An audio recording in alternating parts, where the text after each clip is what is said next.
dia faly miaraba antsika rehetra manaraka ny fandarana miara-manonja amin'ity maraina ity a ny tenako Alain-Ratsimbazaha solombavam-bahoaka fofita ato amin'ny distrikna Antananarivo Atsimondrano no misantatra ny fandarana amin'izao fotoana izao. Ety am-piandohana dia tsy hainy tsy hisaotra an'Andriamanitra satria dia nomeny fahasalamana sy tombonandro tsika menakavy amin'izao fotoana izao ary isaorana azy lehibe zany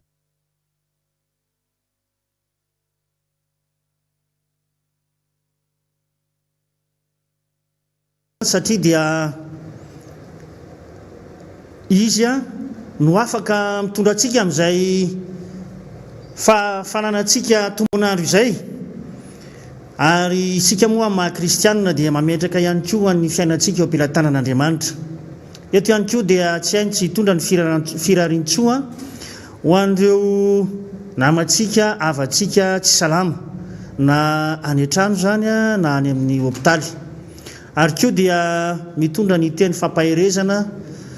ho an'ny fianakaviana izay namony havana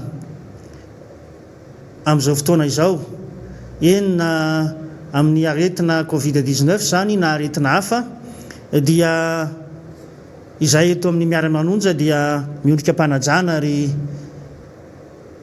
makahery anareo fianakaviana rehetra izay nidompahoriana izany. Manaraka izany dia manana loha hevitra vitsivitsy sika hoentina amin'ity andro an'io ity. Voalohany amin'izany ny mahakasika ny fiatrehana ny tivalana aretina Covid-19 sy ny fiatraikan'izany eny anivon'ny fiarahamonina indrindra ny ara-tsosialy sy ara-toekarena. Efa noresahana teto amin'ny fandarana ombenombeny ny fiatraikan'izany fisian'ny valanaretina eto amin'ny firenena izany. Nanome fotoanantsika ny fitondram-panjakana ny ahafahana manatotosa ny asa andavanandro ny alatsinainy hatramin'ny azoma kanefa dia hitantsika fa mbola maro ihany ny tsy afaka manatanteraka an'izany atsaka ny sandiavana. Anisan'izany ohatra ny ireo fitadavan'ny isa-tokantrano ny haniko hohanina zany amin'ireo tsena madinika izay mba ataon'izy ireo fitadavam-bola. Hitantsika zany any amin'ny tsena alarobia ohatra eny Andravoahangy dia misy ireo tokantrano izay tsy afaka manatanteraka izany amin'ny andro tsena alarobia. Nefa fantatritsika tsara fa misy no mivelona amin'ny antsointsika hoe tsena andavanandro. Iny no mba hameloman'ny ankonany mba hisiany ny fidiram-bolany ao anatin'izany herinandro zany. Torak'izany ihany koa ny eny amin'ny tsena nalakamisy izay maro amin'ireo mpivarotra no tsy afaka manatanteraka an'izany. Nefa dia amin'ny atsena isan-kerinandro azy zay dia iny vola azony amin'ny vanim-potoana anankiray na andro anankiray iny no ahafahan'ny zareo zany mba mamelona ny ankonany ao anatin'ny herinandro ho avy. Tsy zoviana amintsika ihany koa ny zava-mitranga ny anivon'ny orinasa samihafa amin'ny fahaveresana asa io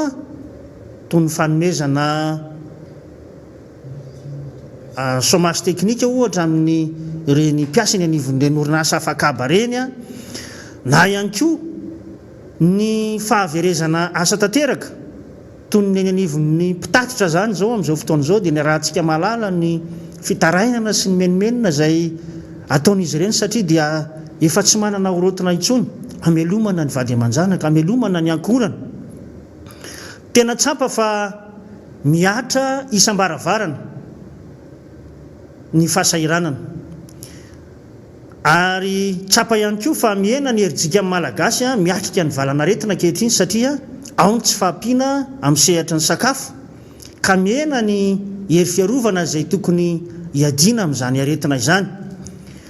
Hitantsika ihany koa andavanandro ny fiakaran'ireo PPN. Ny menaka moa zany amin'izao fotoana izao dia ny rahantsika malala fa efa tafiakatra hatrany amin'ny 7,000 ka hatramin'ny 7,000 ariary ihany ny ray litatra. Eo ihany koa ny vary izay foto-tsakafontsika izay na dia atao anatin'izany hoe vanim-potoana ny fararano zany ary tsika dia mbola tsy hitataratra ny fidinan'ny vidim-bary ka maro amin'ny malagasy no miaina ao anatin'ny hoe tapakibo amin'izao fotoana izao. Eo indrindra no ampatsahivina antsika hoe nakaiza ilay fampanantenana nentin'izao fitondrana izao antsika vahoaka malagasy. Raha nilaza izy fa ampidina ny vidin'ny menaka farak'izay ambanina ny didina ny 2,000 ka hatramin'ny 540 tamin'izany fotoana andro izany. Ary ny vary ihany koa dia nampanantena izy fa ho mora ny vary eto Madagasikara. Aiza avokoa zany fampanantenana izany ankehitriny. Tsy ela ihany koa ny teo anivon'ny ministera ny varotra nanambara tamintsika fa hanao ny fanaraha-maso ny vidin'entana eny an-tsena. Aiza ny fiantraikan'izany amin'izao fotoana izao? Toa tsy hitataratra ny fampiarana ny tena vidin'entana ara-dalàna sy ara-drarina eny amin'ny tsena tsirairay eny. Fa toa manao izay tiany atao ny mpivarotra ary miakatra izay tsy izy izany vidin'entana izany. Sahirana sy valalanina ny vahoaka malagasy satria dia toa tsy mahatsapy izy ireo amin'ny hoe aiza izany andraikitra raisy ny fitondram-panjakana izany. Satria dia adidy sy andraikitry ny fitondram-panjakana ny mitady ny vahaolana ara-tsosialy mponina indrindra ao anatina vanim-potoan-tsarotra sahala amin'izao. Fa raha ny zava-misy hitantsika dia toa mitaza-potsiny ihany. Toa fampanantenana no hita sy ireo ombenombeny fa ny fampiarana kosa dia irahantsika mahita. Fa tsy tonga amin'ny fampanantenana na ny teny nomena ny fitondram-panjakana. Zany dia mbola ahitantsika taratra ihany ny hoe tsy fahaiza mitantana nyity firenena ity. Toa tsy mitsinjo ny vahoaka malagasy indrindra ireo valala tsy mandady arona izay miaina ao anatin'izany fahasahiranana izany. Tsapa tokoa mantsy fa raha ny fahitana ny vidim-piainana amin'izao fotoana izao dia toa kely ny vola miditra eny anivon'ny tokantrano tsirairay kanefa ny vola mivoaka izay tsy maintsy atao mba hahafahan'ny ankohonana misakafo dia hita hoe mifanalavitra amin'izany vola miditra izany. Ary maro amin'ny malagasy amin'izao fotoana izao no mbola tafiditra anatin'izany hoe trosa no iainana satria tsy maharaka intsony izany fidiram-bola eo am-pelantanany misy tokantrano izany. Eo indrindra no isariana ny saitsika amin'izao fotoana izao hoe aiza ny fanohizana ilay tosika tokony omen'ny fanjakana ho an'ny vahoaka indrindra ny vahoaka sahirana. Maro ny famatsim-bola izay azontsika teto. Raha tamin'ny taona 2024 no resahana dia tsy sasatra izay mamerimberina izany eto amin'ity fandarana miara-manonja ity. Satria dia nanodidina ny 800 millions de dollars ny famatsim-bola niditra reto amin'ity firenena ity. Ao ny volan'indramina, ao ihany koa ny fanomezana. Izay entina indrindra tokony isahanana an'izay lafo ny ara-tsosialy mponina izay ary ny fiatrehana ny valanaretina Covid-19. Soritana manokana izay satria dia rehefa natao ny kajikajy dia efa nambarana teto ihany koa fa izao fitondrana izao no fitondrana nitrosa vola be indrindra tamin'ny fitondrana rehetra izay nifandimby teto Madagasikara. Kanefa fantatsika amin'izao fotoana izao ny laharantsika ara-toe-karena miohatra n'ireo firenena hafa fa dia anisan'ny firenena aty amin'ny laharana farantsika na melohan'ny farany marimarina kokoa no misy an'izany firenentsika malagasy izany. Anisan'ny mampalahelo izany satria dia raha fandrosoana sy famirapiratana izany firenena malagasy izany ny toky nomen'ny mpitatana an'ity firenentsika ity dia fahatrana lalina no hitantsika amin'izao fotoana izao. Sahirana dia sahirana ny vahoaka malagasy manoloana an'izany ary eo indrindra no tokony ahatonga sainantsika amin'izao fotoana izao no hoe tena fanjakana hitondrantsika any amin'ny fandrosoana marina ve ny mpitatana ny firenentsika amin'izao fotoana izao sa sanatry ny vava mbola hitondrantsika any amin'ny antsana mangitsokitsoka noho izao efa iainantsika amin'izao fotoana izao. Fotoana tokony atonga saina tokoa ary fotoana tokony hijoroana ary anehoana an'izay hoe tena tsy rariny intsony ny zavatra iainan'ny vahoaka, tsy mifanaraka amin'ny nantenaina ny zava-misy. Ary amin'izao fotoana izao moa dia tsara ihany koa ny manamarika fa mandalo ny anivon'ny anteny meram-pirenena amin'izao fivoriana ara-potoana voalohany amin'ity taona 2024 ity izany hoe fandiniana ny teti-bola mpanjakana asy-pantsiana amin'ity taona 2024 ity. Anisan'ny nandalo tao anatin'izany fivoriana izany vao tsy ela akory fa vao maly zay ny fifanarahana ny fitondram-panjakana malagasy miaraka amin'ny BADEA zany na ny banky anankiray banky arabo anankiray amin'ny findramam-bola zany zay ataon'ny firenena malagasy amin'izao fotoana izao hiatrehana an'ity aretina Covid-19 ity. Ny fanontaniana mipetraka aloha dia ny hoe efa tapitra nampiasaintsika avokoa ve ny fahamatsim-bola izay azontsika tamin'ny taona lasa, ary manahoana sy manahoana ny fampiasana n'izany vola zany. Hatreto maro ny efa fitakiana natao, tsy izahay teto amin'ny miara-manonja ihany fa maro ny vondron'olona na société civile na mpanao politika izay tsy nitsahatra nitaky an'izany mangarahara mahakasika ny fitantanana ny famatsim-bola teto Madagasikara zany. Amin'izao fotoana izao anefa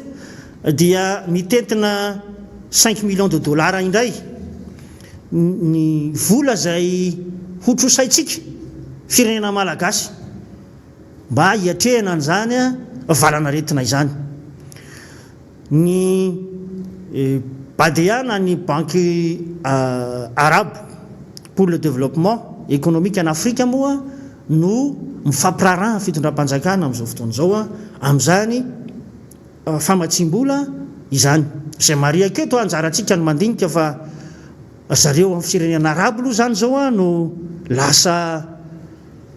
mpiara-miasa na mpampindram-bola amin'ny fitondram-panjakana amin'izao fotoana izao, satria dia mahatsapa ireo mpampindram-bola mahazatra an'izay fitantanana izay tsy mandeha araka ny tokony ho izy amin'ny famatsim-bola eto Madagasikara zay ny fahitanay azy. Matoa mitody tamosina amin'ny Madagasikara aty amin'ny firenena arabo zany tsika zao no mitady amin'ny fiara-miasa ka eo indrindra nisy tombana ny saitsika hoe matetika moa ny mpampindram-bola dia mijery ihany koa ny tombotsoany manokana, ary eo zany mampametra-panontaniana hoe anokatra orinasa maro eto amintsika indray ve zany firenena arabo zany ka hijery ny tombotsoa manokana zany firenena zany, sa inona no mety ho karaza-takalo mifanindran-dalana amin'izany famatsim-bola 5 millions de dollars amerikanina zany ho an'ny firenena malagasy. Raha tika moa amin'ny volantsika malagasy zany dia manodidididina any amin'ny 19 milliards 600 millions ariary any ho any izany teti-bola goavana izay indraminy fitondram-panjakana malagasy zany hiatrehana n'ity Covid-19 ity. Zany hoe ny famatsim-bola teo aloha tsy nazava fa hiditra amin'ny famatsim-bola manaraka indray tsika. Tsara ihany ny ilazana amintsika vahoaka malagasy mahakasika an'izany satria tsy tokony ho tompotra amin'ny io ny vahoaka malagasy ary fiainam-pirenena zany ary ny taranaka fara-mandimitsika no andosy anefa an'izany, satria dia arak'izay fifanarahana izay ao anatin'ny projet de loi numéro 1/2001 du 3 février 2001 moa no mahamaritra ny ambangovangony zany findramam-bola ataon'ny fitondram-panjakana malagasy zany dia mandritra ndraiky amin'ny 20 taona no amerenantsika firenena malagasy an'izany vola zany amin'ny ny na ny hoe taux d'intérêt zany 2% isa-taona. mavesatra zany ary hitatsika fa tsy itsika ankehitriny ihany na itsika amin'izao fotoan'izao ihany no anefa izany trosa izany a fa mety hatrany amin'ny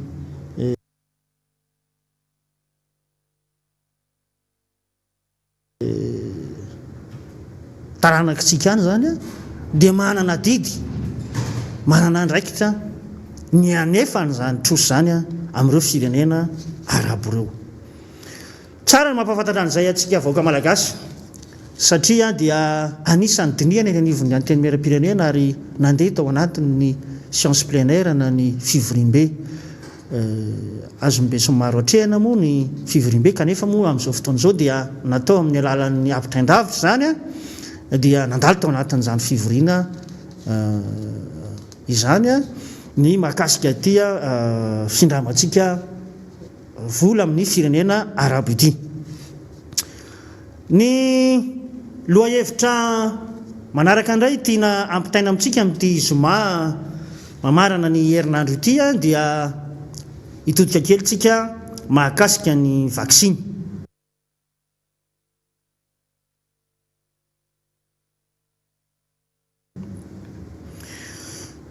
Efa nambary atona ny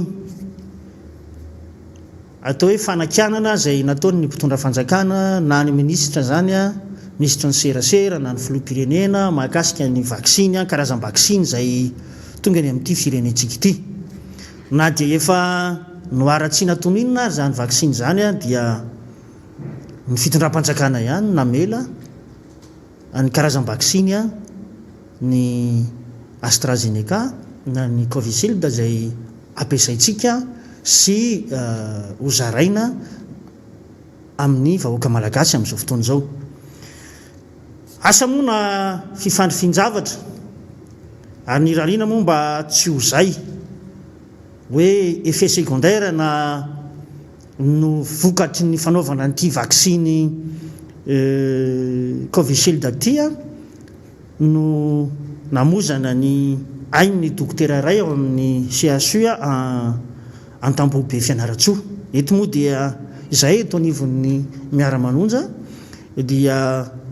miolika-panajany eo amin'izany nofo mangatsika ny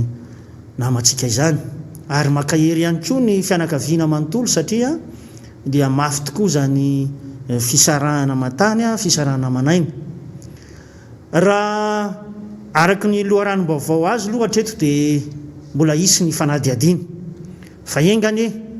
mba tsy ho vokatra zany nanaovana vaksiny zany tokoa no nahafaty an'io namatsika io satria dia andray andro taoriana ny nanaovana n'ilay vaksiny a dia nodimandry a izany dokotera izany. Miandry ny valin'ny fanadiadiana moa tsika ary tsara ihany koa ny ahafantarany vahoaka malagasy ny vokatra zany fanadiadiana zany satria dia toa fifandrifinjavatra ihany raha ny zavatra misy amin'izao fotoan'izao kanefa tsara ny ahafantarana mba hafahana ihany koa mandray ny fanapahan-kevitra tandrify amin'izany. Raha iverina kely tsika ny lahateny izay nataony ny prime ministre tamin'ny alahady lasa teo tao amin'ny aina amanjerim-panjakana mahakasika ny vaksiny sy ny atao hoe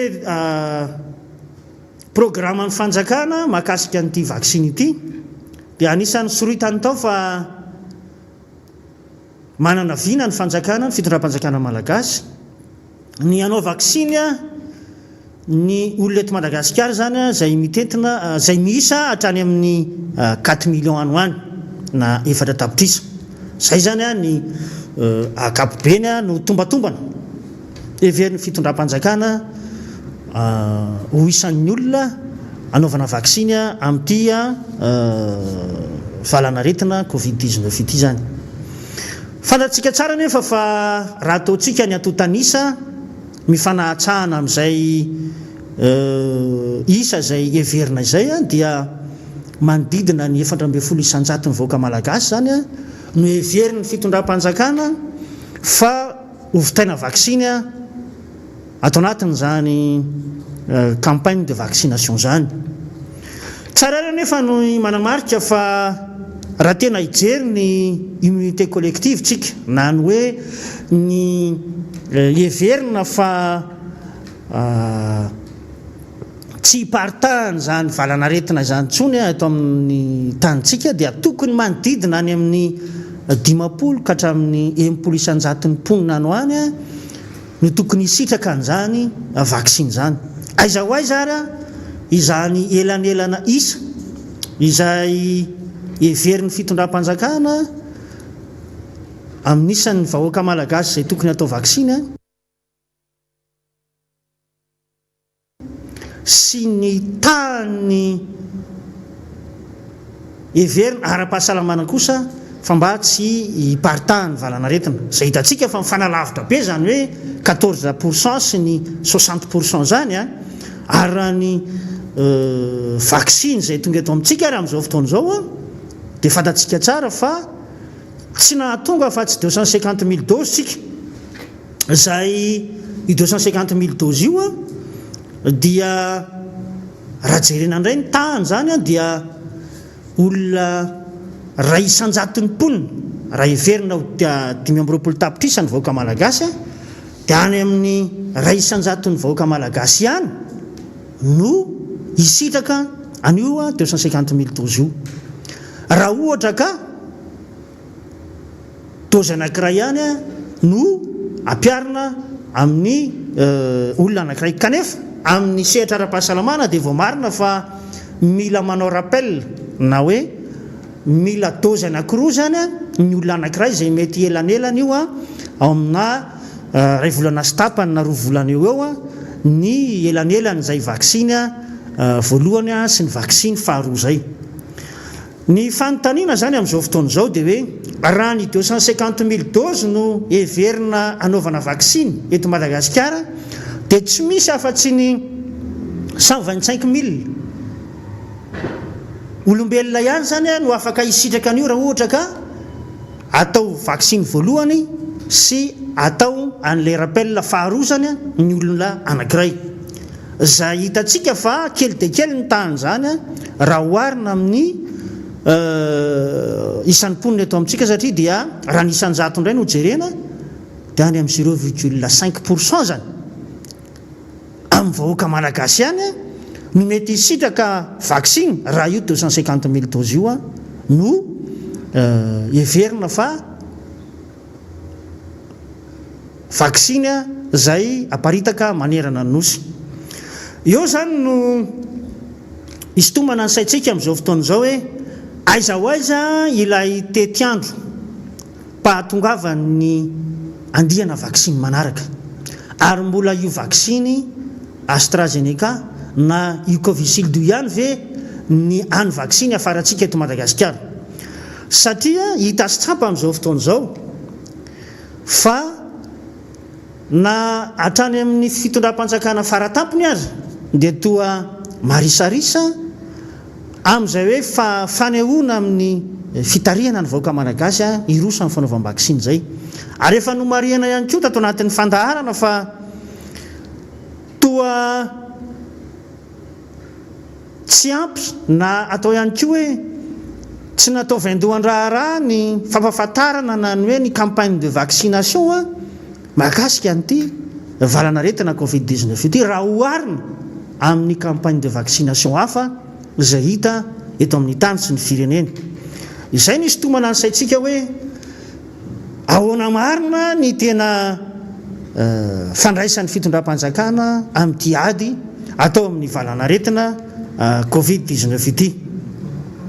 satria dia heverinay fa noho izany endrika isan-karazany zany no mamparisarisa ny vahoaka malagasy amin'izao fotoan'izao amin'ny firosoana amin'ny fanaovana an'ity vaksiny zay atao eto amintsika ity. Ka eto zany dia manao antsoavy ihany amin'ny fitondram-panjakana amin'ny fanomezana tetiandro mazava amin'izay mety ho fahatongavany andiam-baksiny manaraka sy ahafahana ihany koa no hoe mijery sy manome ny mangarahara mahakasika ny fitantarana ny vaksiny eto amintsika mba tsy ho tompotramono amin'izany ny vahoaka malagasy. Eto am-pamaranana moa an'izay fandraisako fitenenana amin'ity maraina ity dia misy ny loha hevitra anankiray izay tsara ihany no hitondrantsika fanazavana sy tarikevitra ho antsika vahoaka malagasy a, dia misy loha hevitra anankiray izay tiako hifampizarana amintsika amin'izao fandraisana anjara fitenenana ataoko eto amin'ny fandarana miara-manonja izao, dia ny fidinana Andriamatoa filoha Marc Ravalomanana teny amin'ny fatra samihafa teto Antananarivo zany a,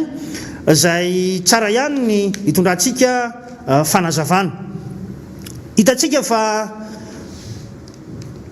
ray aman-dren'ny firenena izy ary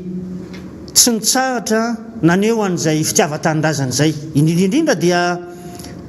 ny tiana mariana dia tsy mba manadino ny vahoaka malagasy zany filoha Ravalomanana izany.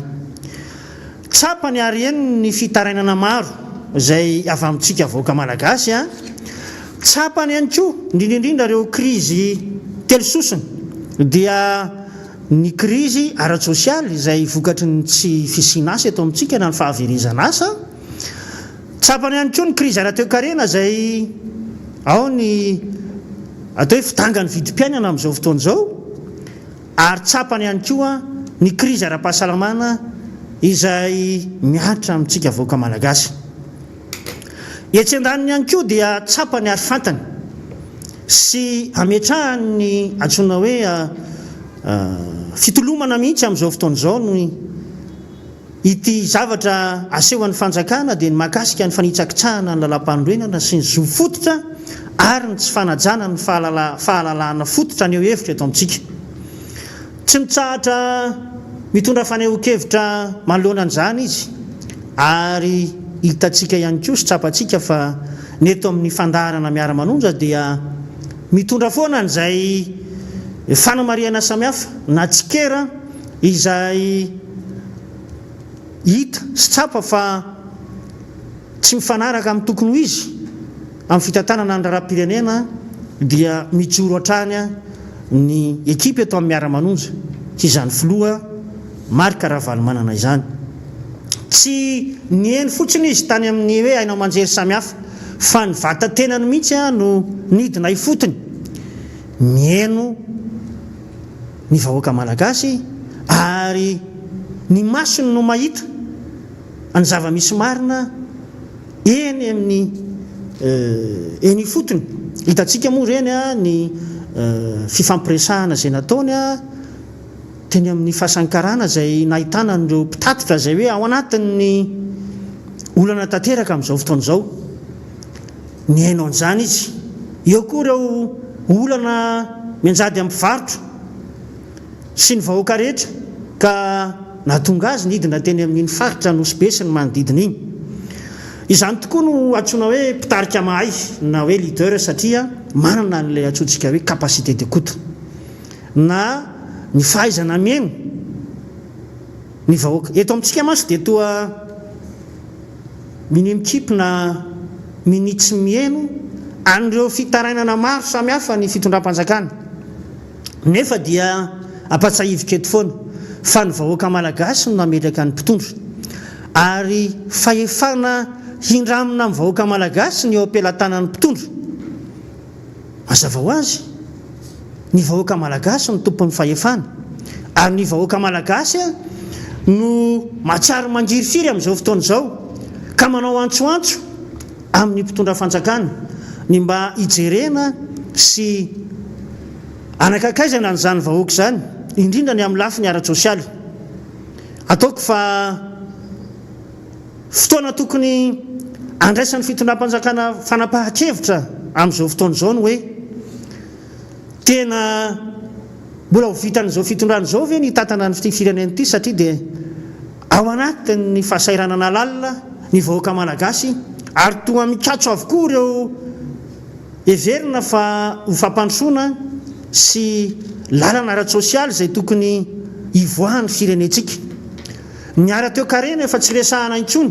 fa mitotongana azy etsy izy na ny fidiram-bola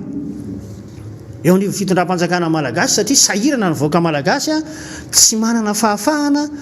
ny andoha etra kory ary amin'izao fotoana izao, satria ny haniko hoanina aza manahirana. Izany no anaovana antsoantso amintsika menakavy satria dia ao anatin'ny olantsika miandrandra ny andraikitra ray sy ny fitondram-panjakana ary indrindrindra ny mamary eo olana samihafa ara-tsosialy ara-pahasalamana ara-toekarena satria dia zany ny olana misy amin'izao fotoan'izao mba tsy ho revo amin'ny zavatra hafa indrindra ny amin'ny lafin'ny fotodrafitrasa efa nambaranay fa tsy ratsy akory ny fotodrafitrasa fa misy lahara-pahamehany atao amintsika ary zay fahaizana mametraka ny lahara-pahamehany zay a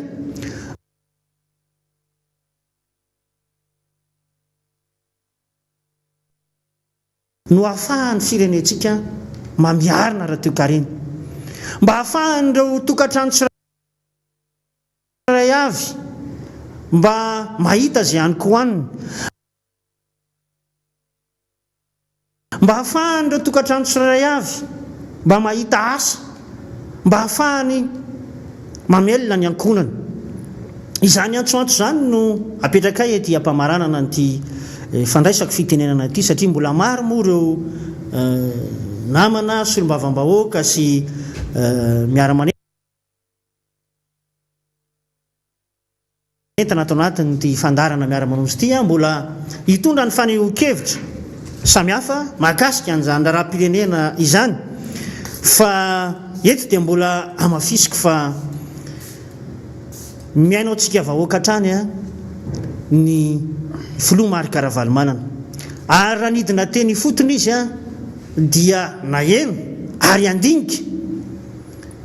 ary ihany koa ijery zay mahasoa ikatsaka hatrany ny mahasoa an'izany vahoaka malagasy zany koa dia antenaitsika fa mbola ho avy ilay maraina ary izy ihany koa moa nametraka ny hoe raha mbola misy koa ny farany a dia tsy ho foana ny fanantenako a izany rehetra zany no hitondrana ny atao hoe fanentanana sy famelombelomana ny fanantenantsika vahoaka malagasy fa mbola misy olona any matsiaro antsika ary mbola misy olona any a mametraka ho zava-dehibe an'izany hoe tombontsoa imbonana eto amin'ny tany sy ny firenena izany dia efa eto ihany koa moa ny solombavam-bahoaka honorable Iantra Razafy Manatsoa efa tonga eto miarabanao maître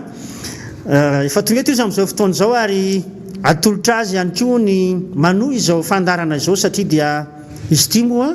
dia iaraha misalahy ho tombontsoa ny vahoaka malagasy ary ihany koa fijoroana ho an'ny soa-imbonana ho an'ny tanindrazana malalantsika ity dia omenanao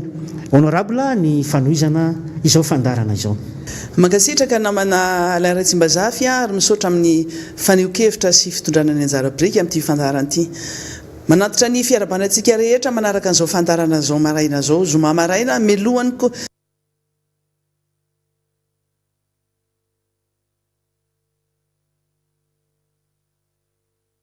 confinement indray tsika dia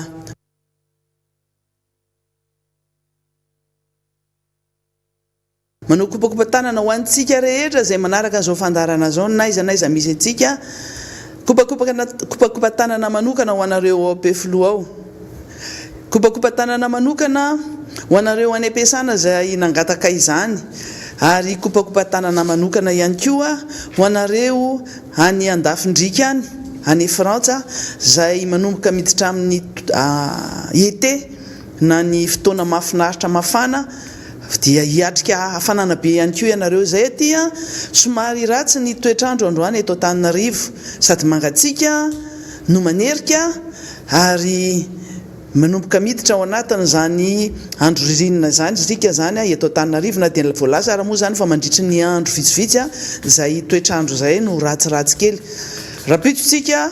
ao anaty lamba mibonibonika daholo dia ngamba mety tsy dia ninona loatra fa androany ho antsika rehetra zay tsy maintsy mivoaka dia fankairezana no ataotsika mifakahery ary mifampivavaka ihany koa misaotra an'Andriamanitra lehibe tsika mbola mena an'izao fotoana zao ahafahantsika midinidinika sy mifampiresaka toy izao fa indrindra isaorana azy lehibe tsy mitsahatra isika misaotra azy satria mbola nomeny izany tombonandro zany ary mbola nomeny fahasalamana ihany koa. Miondrika ampanajana eo anatrehan'ireo fianakaviana manana ny lavo isika ary mitondra ny teny fampiononana hatrany ho anareo rehetra izay manana an'izany fahoriana izany. Ary mitondra ny teny fampahirezana ihany kosa ho anareo rehetra izay mitsabo marary sy anareo marary mitsabo tena izay fantatray fa sahirana dia sahirana na dia eo ara ny filazana etsy sy eroa fa dia hoe efa midina dia midina ny tahan'ny olona tratry ny Covid-19 amin'izao fotoana izao. Araka nefa nambara omaly dia aoka isika hitohy hatrany hanaja ny fepetra rehetra izay makasika an'izany fitondrany aretina izany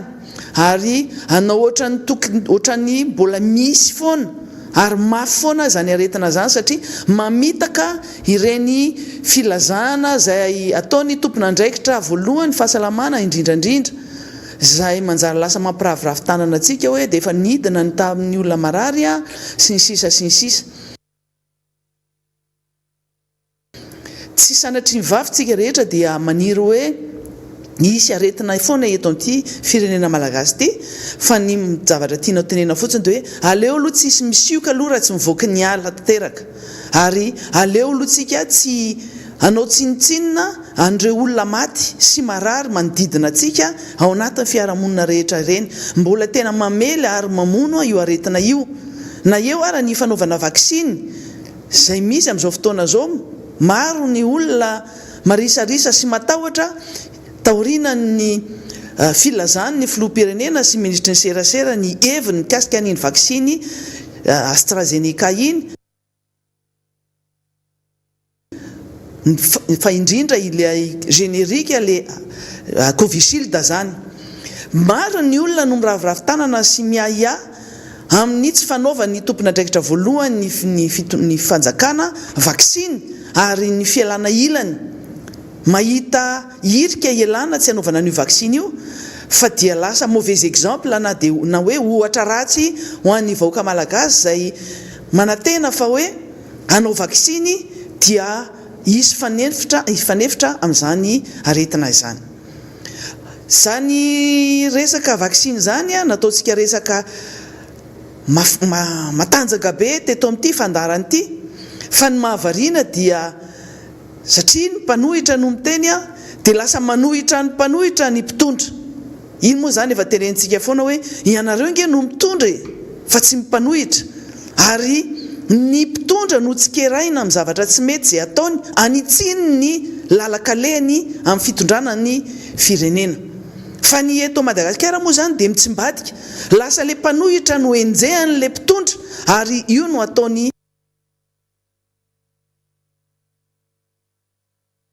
vaindondra raha rehefa mahazo micro indrindrandrindra ny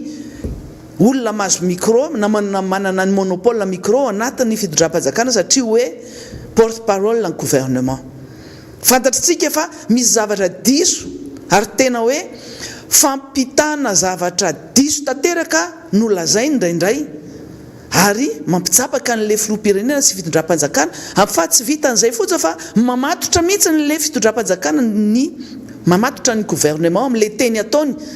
ny zavatra atsikaritsikatra amin'izay raha ohatra ka mba mijery vaovao tsika ny ivelany ihany dia mitsiriritra ny tena mahita hoe ohatr'izao ny ny olona zany porte parole ny gouvernement zany mahafehy tsara ny resaka politika aloha mahafehy tsara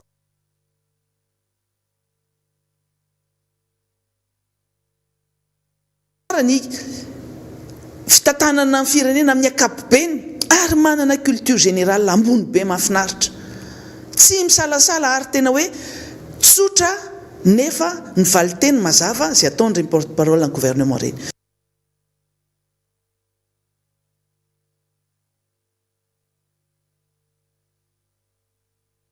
Ny antsika indray moa zany dia manao etalazina fahalalana no tiany ho atao ary se hoe mahay an'izao rehetra zao lasa mahay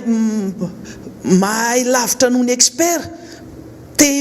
plus expert que les experts te ho ina moa zany tena fomba fiteny anazy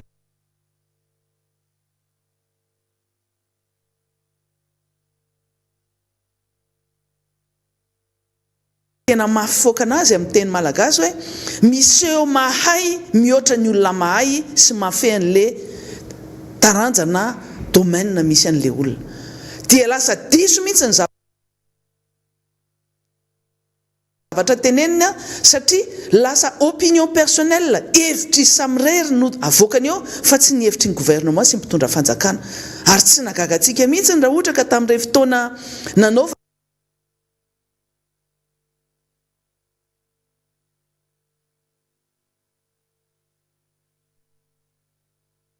ny filoham-pirenena conférence de presse moa io fa tsy resaka kabary tsotra ohatran'ny fanaony lasa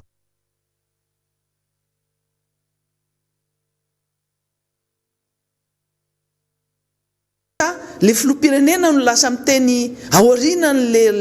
le porte-parole ny gouvernement fa tena hoe tsetsemany ary tsaingohany isaky ny teny satria fantany fa tsy ala hauteur le filoham-pirenena matahotra fa tsy mahavaly an'le valiteny tokony ho avaliny dia miteny meloha aloha zany miteny meloha amin'ny filoham-pirenena zay tsy fanao mihitsy zany resaka filaharana ao anatin'ny gouvernement sy fanajana zany filoham-pirenena sy ny toerana misy azy zany fa le famaliny mihitsiny izy no mihevitena fa président de république ary ny teny foana tsika teto hoe misy olona ao anatin'io fitondram-panjakana io anaty gouvernement lasa super ministre na super premier ministre fa naseho tamin'iny fa super président satria ao ambony président miteny alohan'ny président de république ary miteny amin'ny toeran'ny président de république dia ny filoham-pirenena koa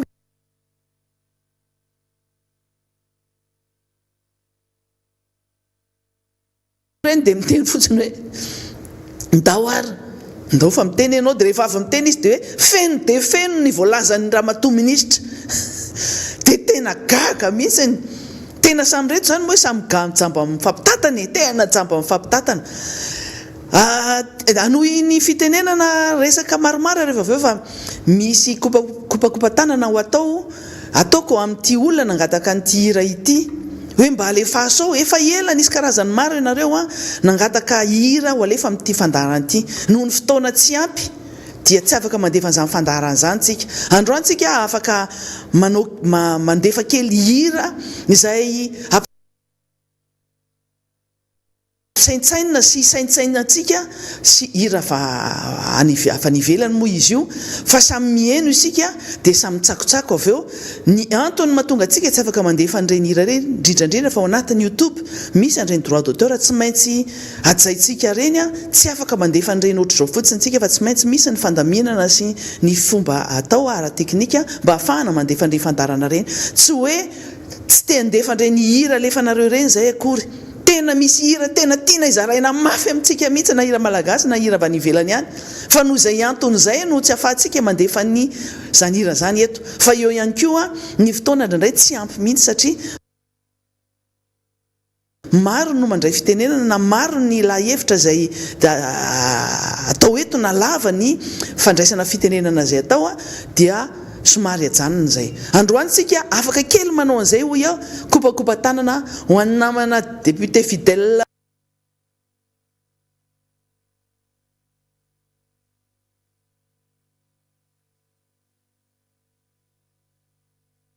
zay tsy eto toerana fa namita hira ka any misy anareo any Ambatondrazaka any kopakopa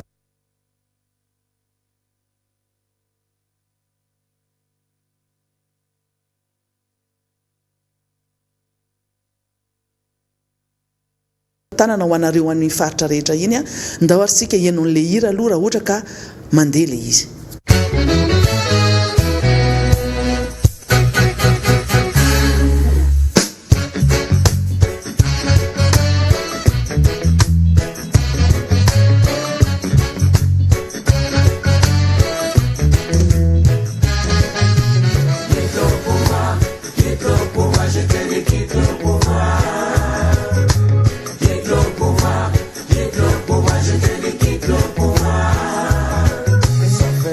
longtemps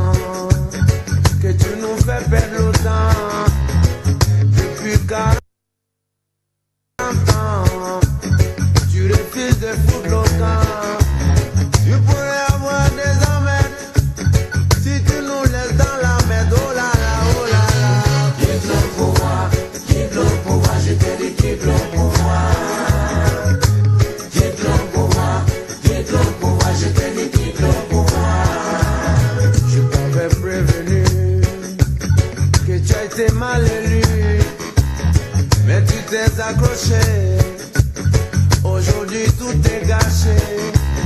Tu pourrais avoir des ennuis si les choses restent ainsi. Oh là là, oh là là. Quitte le pouvoir, je te dis quitte le pouvoir. Quitte le pouvoir, je te dis quitte le pouvoir. Aucun changement dans vos comportements, malgré différents gouvernements depuis 40 ans. Tu pourrais passer un sale moment si tu nous pourris le temps. Oh là là, oh là là. Quitte le pouvoir, je te dis quitte le pouvoir. Quitte le pouvoir, je te dis quitte le pouvoir. Well, ladies and gentlemen, man for nobody. I was happening in that side. PBS radical man, well, the man a good talk. Hey, on a marre, on dit qu'on a marre, on vit dans le ceste, on dit qu'on a marre, on a faim, pas de pain, on dit qu'on a marre, tout le peuple, tous les gosses, tous les mecs. Quand on marre, tu gouvernes mal, ton gouvernement mal, détournement, les comptes monumentales, vit dans le mal. Tu nous fais tant normal, il est donc évident que tu baisses dans le mental, pas d'évolution, mal, libère le peuple, fait le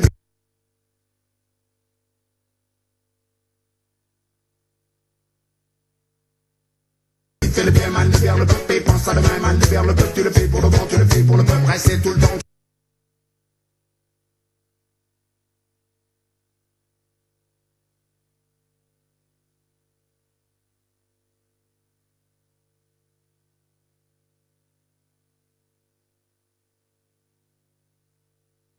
Tu nous pourris le temps, pas le moins de changement, tu nous pourris le temps, pas de boulot, pas de job, tu nous pourris le temps, l'avenir tout le temps, tu nous pourris le temps, une seconde de plus, une seconde de trop, une minute de plus, une minute de trop, un cadavre de plus, un cadavre de trop, le mandat de plus, c'est le mandat de trop, on a marre, on dit qu'on a marre, on vit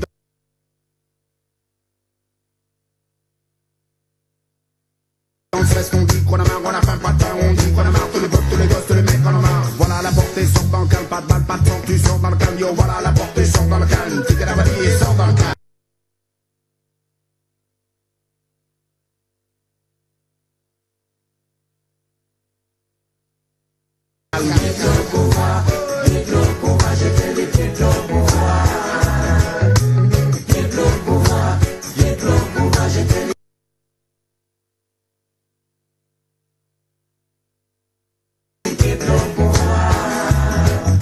Laisse tomber l'histoire. Tu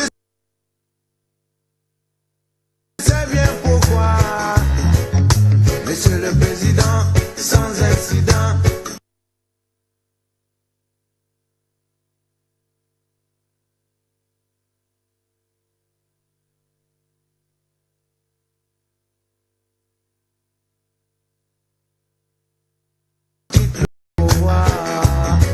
Laissez tomber l'histoire, vous savez pourquoi, Monsieur le Président.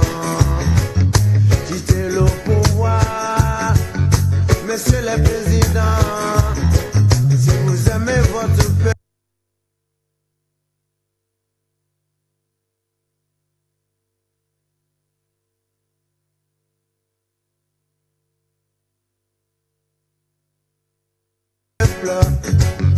quittez le pouvoir. Quittez le pouvoir. Quitte le pouvoir, je te dis quitte le pouvoir. Quitte le pouvoir. Quitte le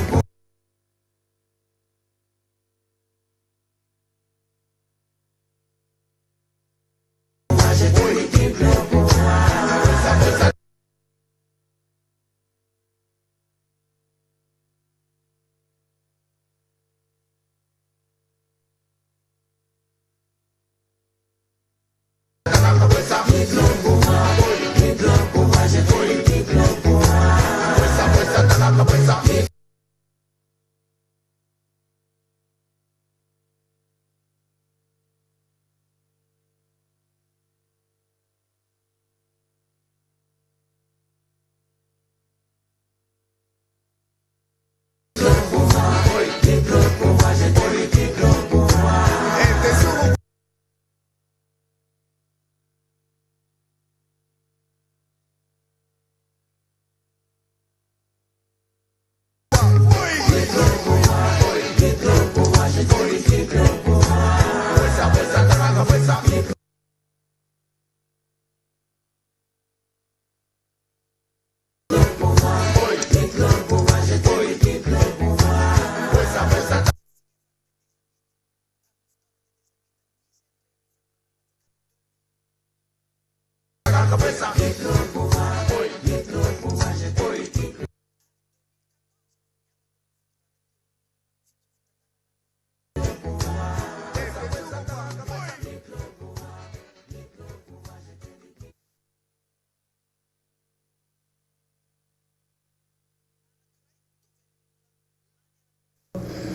Entsika teo iny izay hira izay a misaotra ny teknisiana moa zany nandefa n'ilay hira satria afaka nalefa ilay izy androany ary isaorany ihany koa na inao namana izay nandefa n'io hira io mba hanangataka ny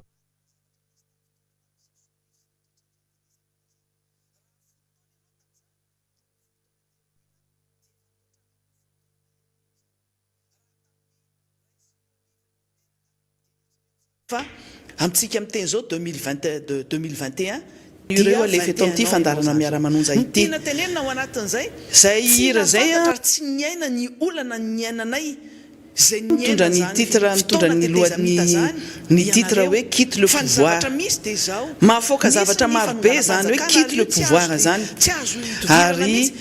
mpihira mpamorokira sady mpihira hira rege indrindrandrindra ny nahafantarana ny olona io ny anarany dia Tikenja Fakoly ivoirianina izy io avy any Côte d'Ivoire maromaro ny hiran'io olona io izay fantatra sombavam-bahoaka ny mpanohitra tamin'ireny faritra rehetra reny a ary nanao fandarana manokana isaky ny mavita zay hira miteny fitetezana faritra anaovana tatitra zay nenjehana toy inona moa tamin'ireny fotoana reny fa tsy nanakana anay tsy nandeha tamin'ireny fitoerana reny nefa zany ary tsy nanakana ihany koa anay ny akabetsahany moa zany dia hira rege fa le tononkirana sy namoaka taminareo ny zava-misy tamin'ireny toerana reny sy ny zavatra nyainanay satria fantatra fa ny mpanohitra tsy nahazo mihitsy vahana teo amin'ny sehitry ny hainao manjery fa raha nisy ary zany a dia nosakanana resantsika eto zany ao anatin'io hira zay nalefa io moa zany radio sy télévision na MBS dia niampy ny radio AZ radio sy izay miaraka aminy amin'ny dia nieritreritra ny olona zay nandefa sy fandarana reny niezaka izahay nanao fandarana manokana tamin'ireny faritra reny napafantatra hoe isika zay mihaino an'io hira io anareo afaka hainonareo ijerevanareo any amin'ny YouTube any izy io hoe quitte le pouvoir ary misy ihany koa lakolosy feu-dakolosy hafa zay titre ao anatiny fa rehefa mihaino anazy isika dia miteny ary tena sy ny RNM zay lasa fitaovana politika any Côte d'Ivoire fotsiny no resahana an'io fa na eto Madagasikara sy amin'ny firenena sasasasany zay misy zany fanarota-pahefana zany voalaza ao anatin'io tononkira io a hoe quitte le pouvoir je te dis quitte le pouvoir ozy izy miteny aminao a atena hoe tutoyeny ataony ianao le olona tsy vovoyeny fa tutoyeny je te dis quitte le pouvoir ianao ozy izy malelu dia mety miala teo amin'ny fitondrana io izy izy fa tsy voafidy ara-dalàna ianao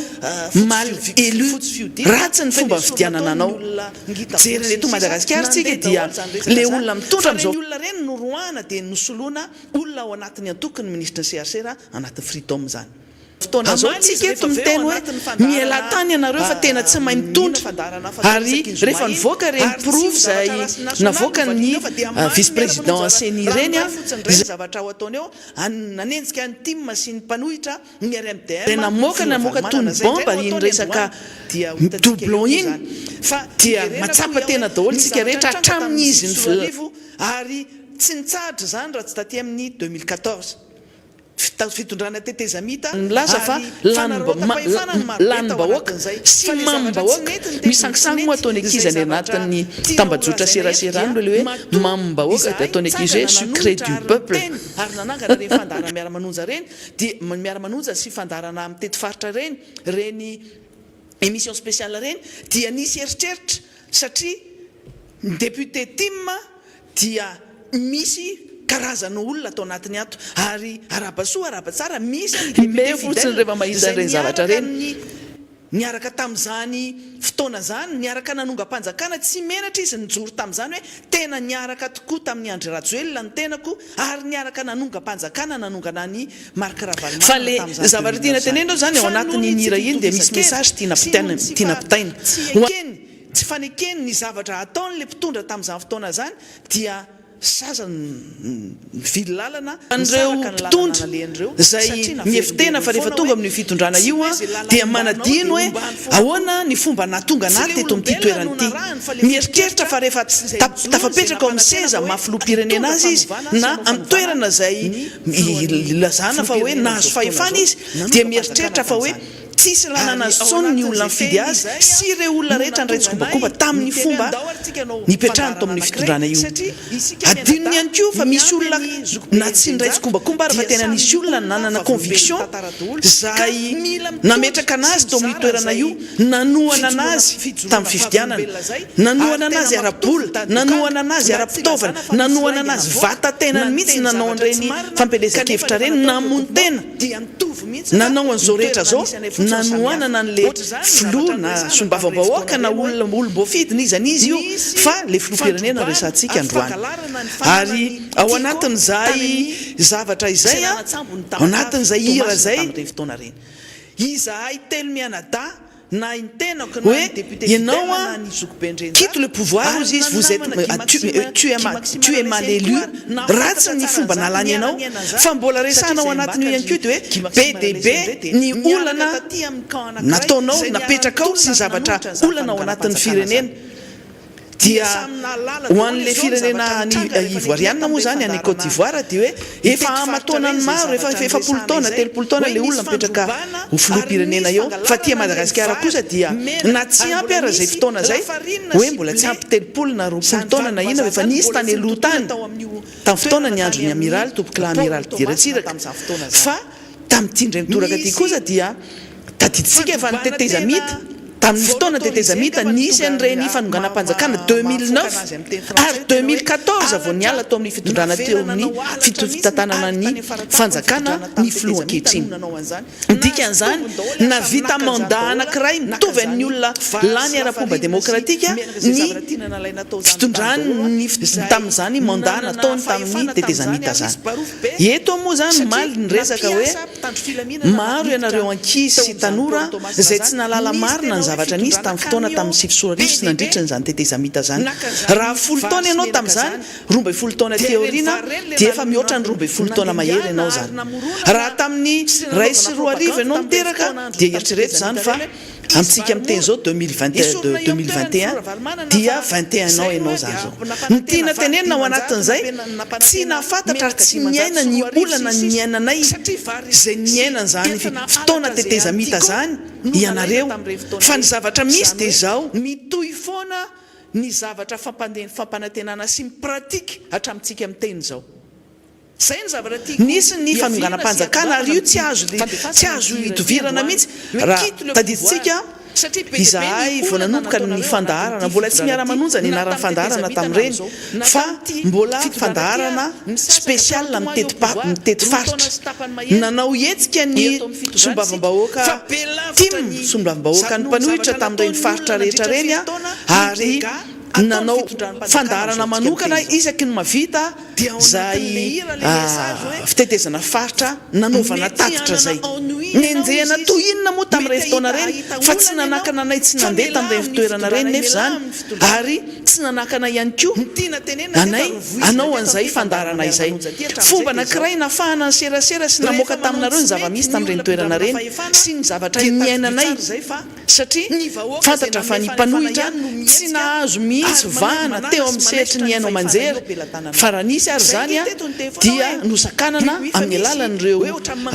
ainao manjery zay nanana mpanohitra ny radio sy télévision na MBS dia niampy ny radio AZ radio sy zay miaraka aminy amin'ireny toetra reny so radio sy ny sisa zay napita n'ireny fandaharana reny. Niezaka izahay nanao fandaharana manokana tamin'ireny faritra reny napafantatra hoe misy ange zany mpanohitra zany eto Madagasikara fa tsy hoe tsy misy zay no tena antony voalohany ary misy ihany koa lakolosy feon-dakilozy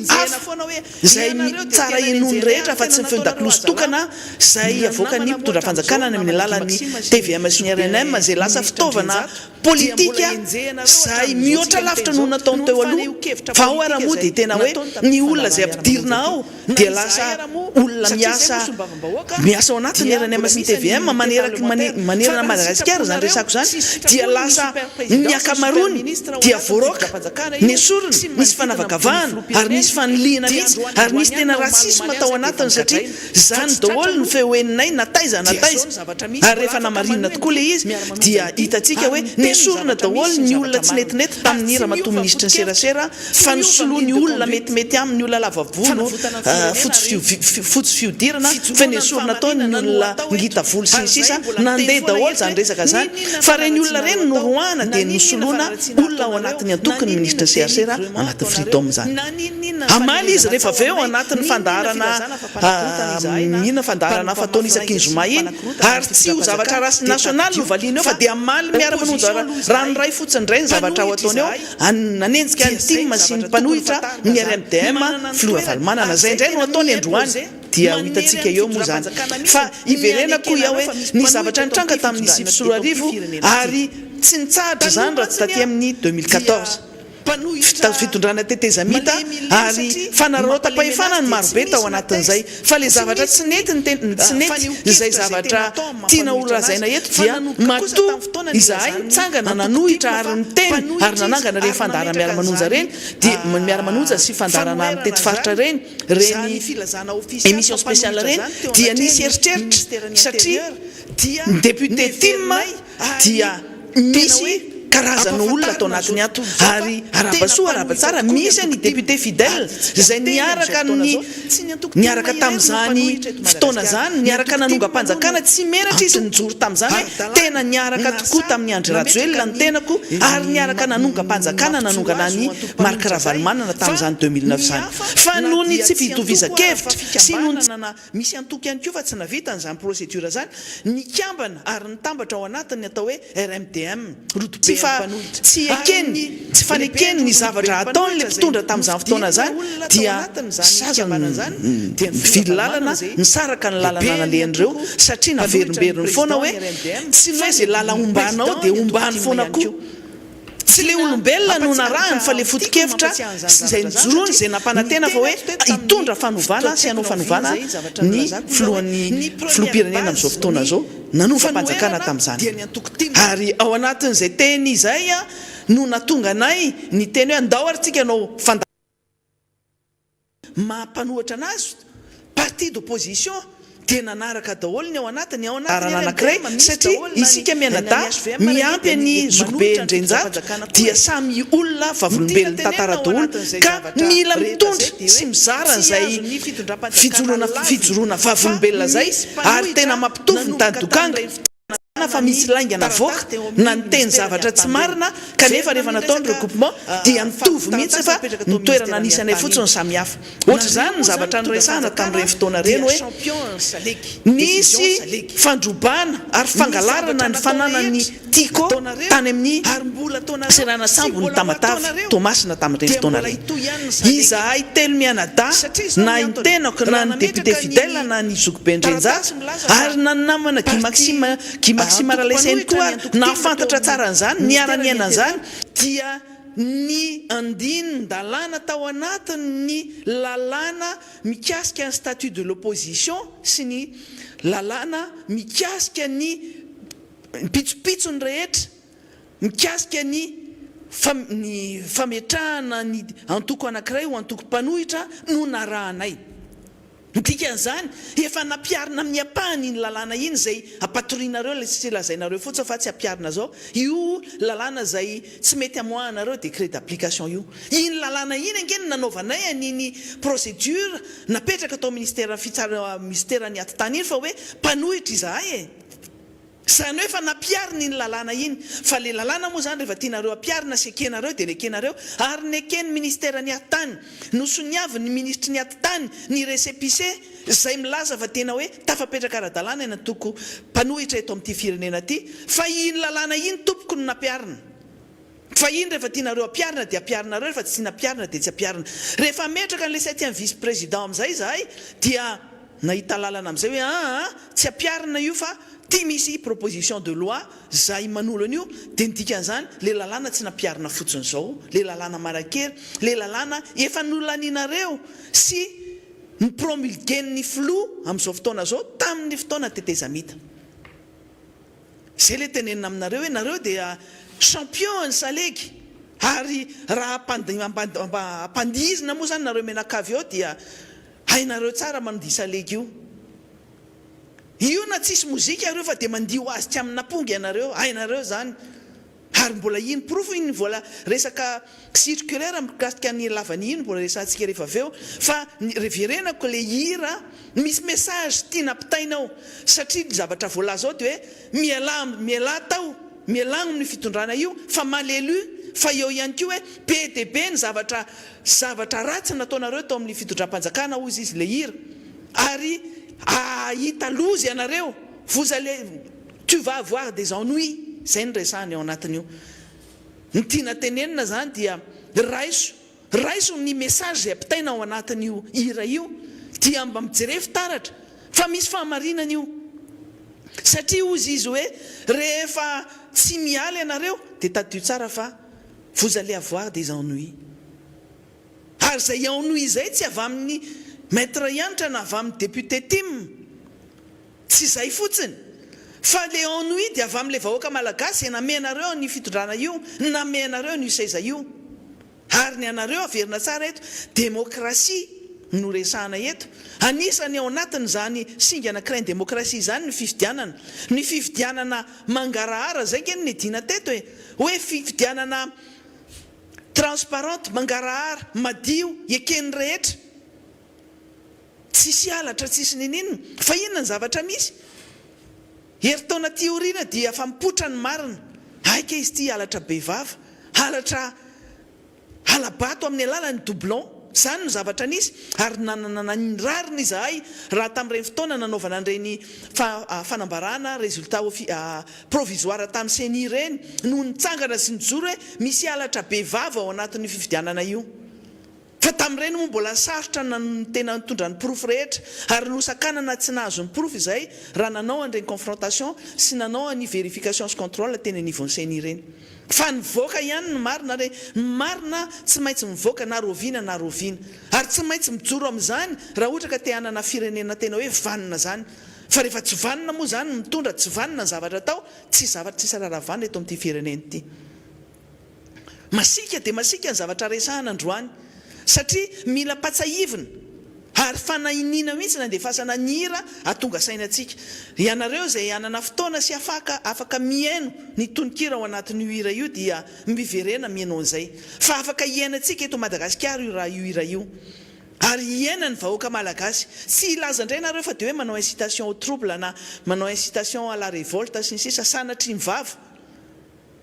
Tsy izay ny but an'io hira io, ary tsy izay ny but anay amin'izao fotoana zao. Mampatsiahy ary zay koa dia manentana foana ny olona rehetra zay miaino miara-manonja. Io tsy voatery mpanohitra no miaino miara-manonja, fantatray dia fantatray fa misy olona ao anatin'ny fitondram-panjakana miondana an'izao miara-manonja zao, fa menatra fotsiny izy, tsy miaino ny masom-bahoaka. Misy amin'ny andro alina miaino an'io fandarana io, misy ny automobile miaino, dia rehefa tonga ny manatokantona, misy olona manatona ny fiarako dia vonoina lona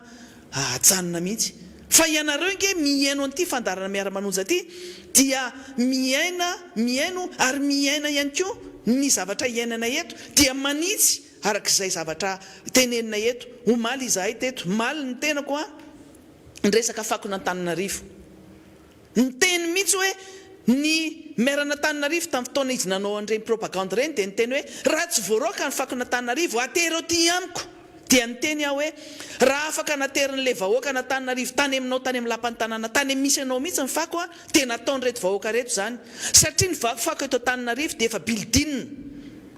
efa misavovona be daholo ny fako eto Antananarivo ary ny teny mihitsy hoe arianana any akerana eria maroroa eria lalana makany Tsimbazaza iny fako be miavovona eria Andraisoro miavovona be fa tsy fantatra na camion enina raha tsy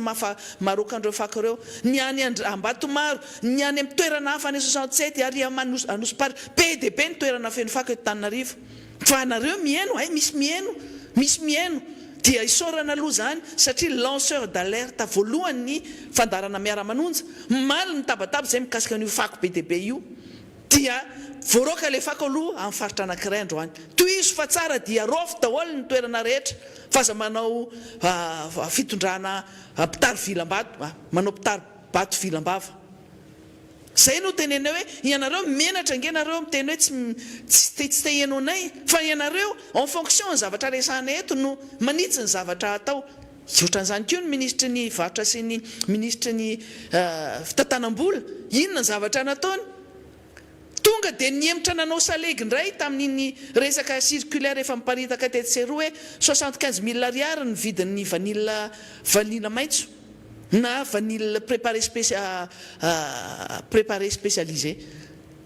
dia aveo indray niemitra hoe nanao fanambarana fa hoe mbola tsy officialy angeny circulaire iny satria mbola alefa any amin'ny conseil de gouvernement hoe atao an'izao inona indray ny zavatra anseho championne ny saleky moa zany le ministre mivarotra verina indray izy omaly dia hoe tazomina ny io vidiny 75 000 ariary io ihany ny vidiny la vanille maitso le retsy lelonjaza no manao an'izany mba vidiany mosoara ny zaza rehefa misy lelo na misy lamba kely mba fafao le lelonjaza fa tsy mety zany maly indray dia nitenenina indray fa dia hoe ho tazomina amin'ny 75 000 ariary indray aloha le vidin'le vanila vonjomay tazomina vonjomaika io vidin'io lavani io tena nareo zany tena mibarabara tena manao mibarabara olona mihitsy tena manafokafoka olona mihitsy nareo zany ny fomba fitondranareo zany tsy magaka ary averiko eto ny hira mela ianareo fa tsy mahay ary averiko eto satria nareo ny ina moa zany ny fomba fanehoanareo an'le mahanareo anareo moa zany dia le ve fa tena ve hatrany amin'ny toe-tsaina sy ny fomba fitantanana mela ianareo fa ve misy gazety anankiray zay moa zany resaka niny président ny HCC iny hatramin'ny farany izy tena napetrany teo amin'iny premier alaune na première page ny gazety niny hoe mela fa vendrana ny filohan'ny HCC fa no niala tokoa le lany ny mandat an'le président ny HCC dia niala koa ny soratra fa izahay indray no miteny miala araka io hirany Tiken Jafakoli io mela fa vendrana tena tsy mety mela fa ve zany ny zavatra hitantsika isan'andro ary miverina hoe tamin'ny 7 ka hatramin'ny 2014 natao anatiny ary zay no ny fanerena reny nisy an'ireny feu de route reny fa ny pratika zay nataonareo mandra-patonga ny alana teo amin'ny fitondram-panjakana io tena grave ary nahita natao anatiny ary reny namana zay tao anatiny reny gouvernement reny tadidio zany ho anareo rehetra ho anareo tanora mijerevany reny any anaty YouTube rehefa mba misy zavatra mba fotoana malalaka dia aza lany andro manao zavatra hafa fa mba s'intéresser hoe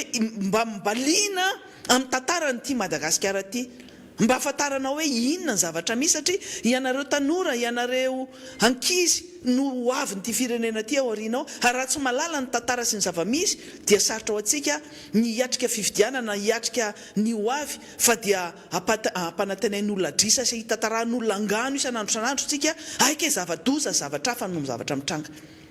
nisy ny fanaratsiana tamin'ireny fotoana reny fanaratsiana ny Flora Valomanana ary izay no anisany antony nanonganana anazy teo tamin'ny fitondrana tamin'ireny satria isy ny sommet de la francophonie tamin'izany sy ny resaka fandraisana n'ireny fivoriana iraisam-pirenena reny nisy ny fananganana infrastructure andraisana n'ireny fivoriana iraisam-pirenena reny fa nisy ihany koa fanaratsiana tao anatin'izay hoe fivarotana tany tamin'ny DEO tamin'ny Koreana tatsimo mbola tao anatin'ny fifampiresahana mbola tsy tonga tany amin'ny Flora Valomanana akory tamin'izany fotoana zany le dossier ary mbola tsisy fanapa-kevitra kosa akory tamin'izany fa mbola anivona ministère anivony mbola teny amin'ny sehatra tena hoe au niveau ana ministre ny raharaha tamin'izany fa ny fivoizana an'le hoe mivarotra tanindrazana dia loza kanefa inona ny zavatra mitranga mbola en stade na projet fa inona nataony voizinao hoe mivarotra tanindrazana ny Flora Valomanana. Fa ny réalité amin'izao tsika amin'ny teny zao, ny tanindrazana malagasy lasa ny vahiny daholo ary ny fitondram-panjakana ny anisan'ny lehibe mivarotra an'izany. Iresaka tsika amin'ny fotoana mamety anazy io resaka tany namidy amin'ny arabo any amin'ny lemakiba mangoky io namidy amin'ny arabo, ary tena mametraka fanontaniana ary mampatahotra ny zavatra misy. Zany zavatra zany nge fitondram-panjakana mahita tombony amin'izany fa misy tany marobe eto amin'ity firenena ity ho raisitsika tsirairay ireo rehefa fotoana mamety anazy io fa ahitantsika hoe fivarotana tany ataon'ny fitondram-panjakana sy ny fangalarana tany zay mitsanga eto amin'ity firenena ity marobe izy. Ny Tananarivo efa nresantsika hoe lasa ny karana daholo, lasa ny anina, lasa ny rali, lasa ry fatsorali izy daholo lili rehetrarehetra iny. Fa mbola misy maro ankoatran'izay ary misy champion fivarotana tany sy tena hoe ary zay no mahatonga antsika amin'ny teny hoe ny mpitondra fanjakana, ny filoham-pirenena tena azo enjehana amin'izany resaka haute trahison zany sy fivarotana tany ndrazana. Averiko zany ary tena assumeko ny responsabilité. Aza miandry tsika vahoaka, aza miandry hoe de re olona reo dia hibaboka fa tena tsy nety ny zavatra ataony, tena hoe fa mandroso tête baissée, zay no zavatra ataony mpitondra amin'izao fotoana zao, ary tena tsy hitanintsony ny lalakale matoa tsy mandeha amin'ny lalana tokony ho izy, tsisy manara-dalàna intsony eto amin'ity firenena ity, dia satria mauvais exemple any any faratapony. Miaro tena moa amin'izao fotoana zao hoe tsy nandeha tany à Paris asa inandray no zavatra resahana satria minotsika fa tsy maintsy ikabary izy na hanao point de presse na hanao conférence de presse na inona zay presse ataony eo raha milahady, satria tapitra indray ny 15 jours dia ho hitantsika raha amin'ny herin'ny lahady fa tsy raha milahady zao dia ho hitantsika indray inona ny zavatra resahana eo satria efa nasainy nijabajabaka ny prime ministre tamin'ny lahady teo. Fa alefa ny mpamono afo, alefa daholo zao pompier rehetrarehetra zao compte fako hoe zao fakofakon'olona rehetrarehetra zao andeha mono afo, andeha ampandredrisa sy amafa n'le voalaza ny mpanohitra sy ny olona rehetra zay nanao an'izay constat zay hoe tsy mba anisan'le voasa tany amin'ny sommet de Paris na conférence de Paris mikasika ny financement ny économie africaine Madagascar, fa ny lozan'ny Comore, ny lozan'ireo ny oaran'ireo firenena rehetra zay tany ariana Madagascar hatramin'izay. Fa roa taona sy tapany ny tondran'ny mpitondra dia netiny any amin'ny fahantrana tena any farany tsika ary netiny any amin'ny listra gistra indrindra, fara listra any amin'ny fara gistra amin'ny listra ny olona mahantra, fa firenena mahantra. Zay no netiny ny fitondram-panjakana ary tsy afaka miteny mihitsy izy na inona hoe tsy marina zany voalaza zany. Tsika zany voalohany avy any amin'ny farany na faharoa avy any amin'ny farany, zay le izy dia mamono afo daholo ny rehetra hoe tsy naninona tsika raha tsy nandeha tany Paris ary dia misy aramoa tale anankiray ao anatin'ny ministèran'ny raharaha-mbahiny miteniteny foana tena hoe miteniteny foana tsy malala zay zavatra teneniny akory, tsy fantatro io na olona napetrapetraka fotsiny ho tale fotsiny koa na inona tsy fantatro zay diplômany tsy hidirako, fa ny zavatra ambarany dia hoe ny olona ny tena betrosa onona nandeha tany à Paris ny firenena tena betrosa ozy izy le tale ao amin'ny rahana manao boloky nompy, bolokim-bazaha na boloky nina tsy fantatra tsony na boloky mpitondra tsy fantatra tsony zavatra tenenin'ny olona rehetra ao, nasaina manao boloky fotsiny miteny hoe hiaro an'le firenena hoe tsy voasa tany Madagascar, tany à Paris hoe tsy voasa Madagascar. Io moa zany Madagascar no voateniteny malagasy no voateniteny ao anatiny ao, fa le filoham-pirenena no tsy voasa, zay no tena marina. Dia elana balandray hoe le firenena tena betrosa hono ny tena nafarana tany à Paris, fa zany firenena zany Rwanda zany ve tena anisany betrosa indrindra voasa tany, zany Cameroun zany ve anisany betrosa indrindra voasa tany, reo firenena matanjaka arabola, matanjaka ara-piarina ary azo atao hoe mbola tsara tatana no Madagascar, reny ve natao hoe firenena betrosa, fa Madagascar moa mba ahoana? Ohatrinona ny trosanetiny zany filoham-pirenena amin'izao fotoana zao ho bapeny malagasy nanomboka izy tamin'ny tetezamita ka hatramin'izy mitondra zao. Mbala zao kely hoe voamaly nomaly ny tao amin'ny antemeram-pirenena no nandany an'iny loi de ratification de près, zany hoe lalàna nentina nanaiky ny findramam-bola nataon'ny firenena malagasy amin'ny badea sy ny amin'ny da, zany hoe nisy trosa zay vao soniavina omaly nakatoaviny tao amin'ny lalapany tao amin'ny antemeram-pirenena voamaly Madagasikara nge miaina amin'ny trosa e. Hoan'le olona tale serasera sy anareo zay miaro bêtement fotsiny ty fidindram-panjakana ty. Fa ny trosa bapeny Madagasikara dia hatrany amin'ny zafindohalitsika, zafindohaliko na zafindohaliniza, hatrany amin'ny zafikitro kely ny ara mbola andohan'izany trosa zany, satria rehefa mindram-bola matoa misy ny hoe loi de ratification dia ny dikan'izay findramam-bola zay, trosa zay, ary misy zana-bola foana io, na kely na be ny zana-bola, indraindray 1%, indraindray 2%. Ny dikan'izany tsy manam-bola Madagasikara dia mindram-bola amin'ny olona ny ivelany. Tadio ngefa nisy teny nataon'ny filoham-pirenena amin'izao fotoana zao tamin'ireny fotoana nanaova fampelezan-kevitra reny e.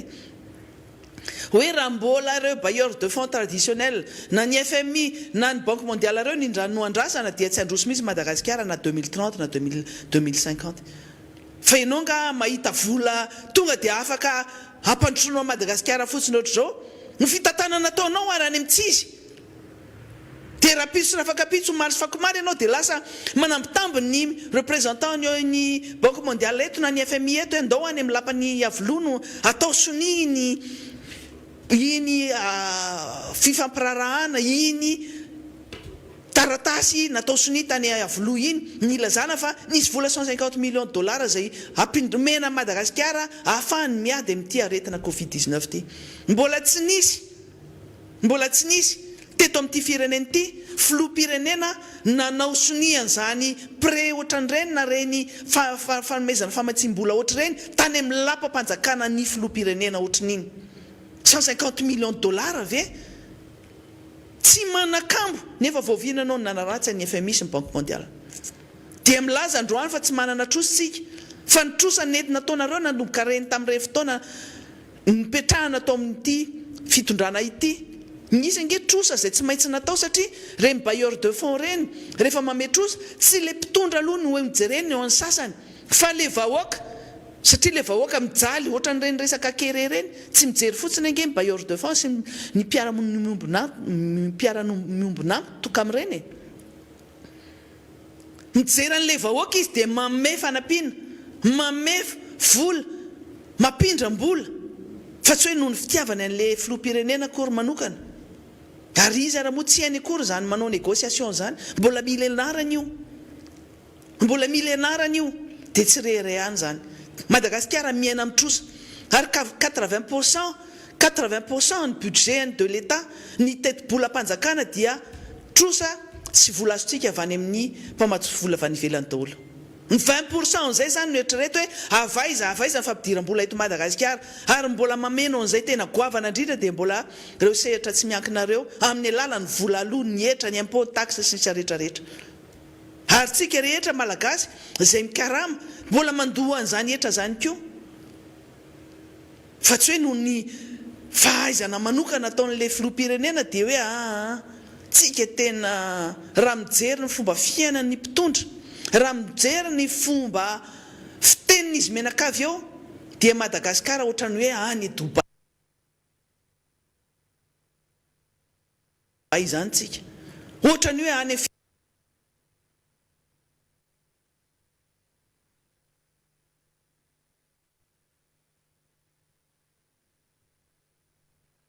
tenen'izany satria efa tany tsy tandalana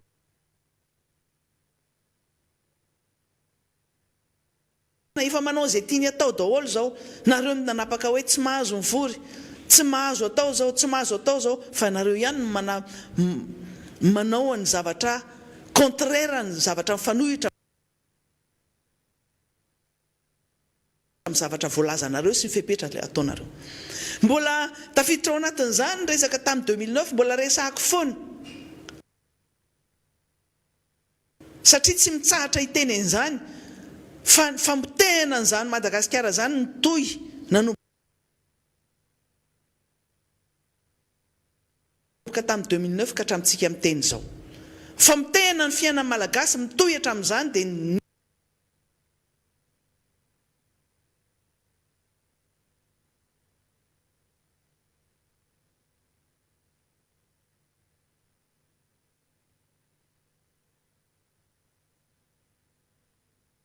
reo nomboka depuis an'izay ka hatramin'izao io fampiasana ny lokinareo io manao tsy pré-campagne koa zao fa dia mitohy tena propagande hatramin'ny voalohany ka hatramin'ny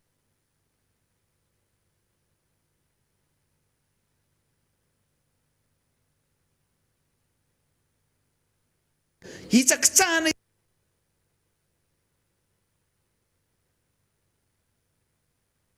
isan'andro san'andro lalam-pandroenana fa ny lalàna velona eto amin'ity firenena ity nge mazava tsara hoe neutralité de l'administration e.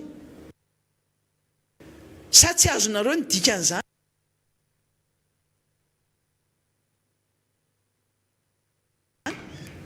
tsy mampiseho fitanilanana avatsy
matahotra ny zavatra misy.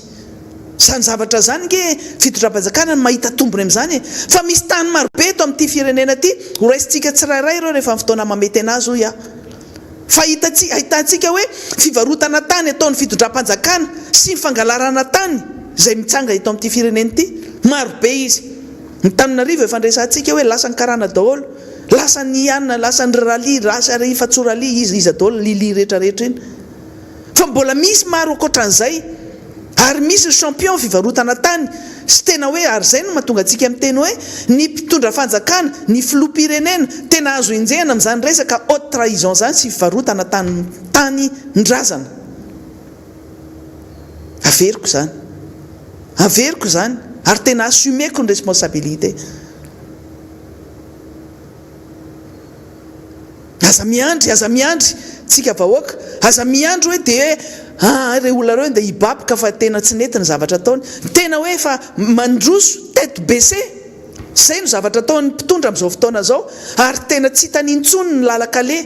matoa tsy mandeha amin'ny lalana tokony ho izy, tsisy manara-dalàna intsony eto amin'ity firenena ity dia satria mauvais exemple any any faratapony. Miaro tena moa amin'izao fotoana zao hoe tsy nandeha tany à Paris asa inandray no zavatra resahana satria minotsika fa tsy maintsy ikabary izy na hanao point de presse na hanao conférence de presse na inona zay presse ataony eo raha milahady satria tapitra indray ny 15 jours dia ho hitantsika raha amin'ny herin'ny lahady fa tsy raha milahady zao dia ho hitantsika indray ho inona ny zavatra resahana eo satria efa nasainy nijabajabaka ny prime ministre tamin'ny lahady teo. Fa alefa ny mpamono afo, alefa daholo zao pompier rehetrarehetra zao compte fako hoe zao fakofakon'olona rehetrarehetra zao andeha mono afo, andeha ampandredrisa sy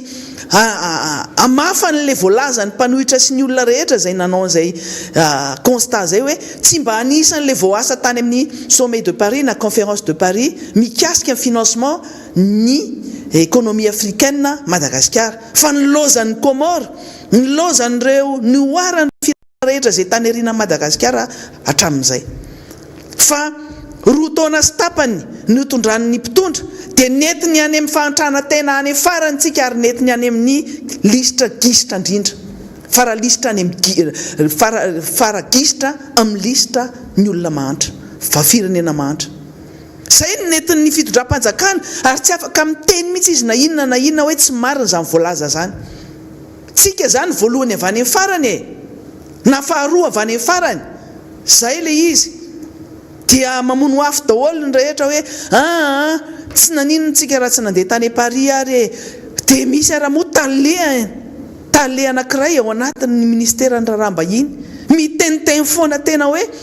miteniteny foana tsy malala zay zavatra teneniny akory. Tsy fantatro io na olona napetrapetraka fotsiny ho tale fotsiny koa na inona tsy fantatro zay diplôma tsy hidirako.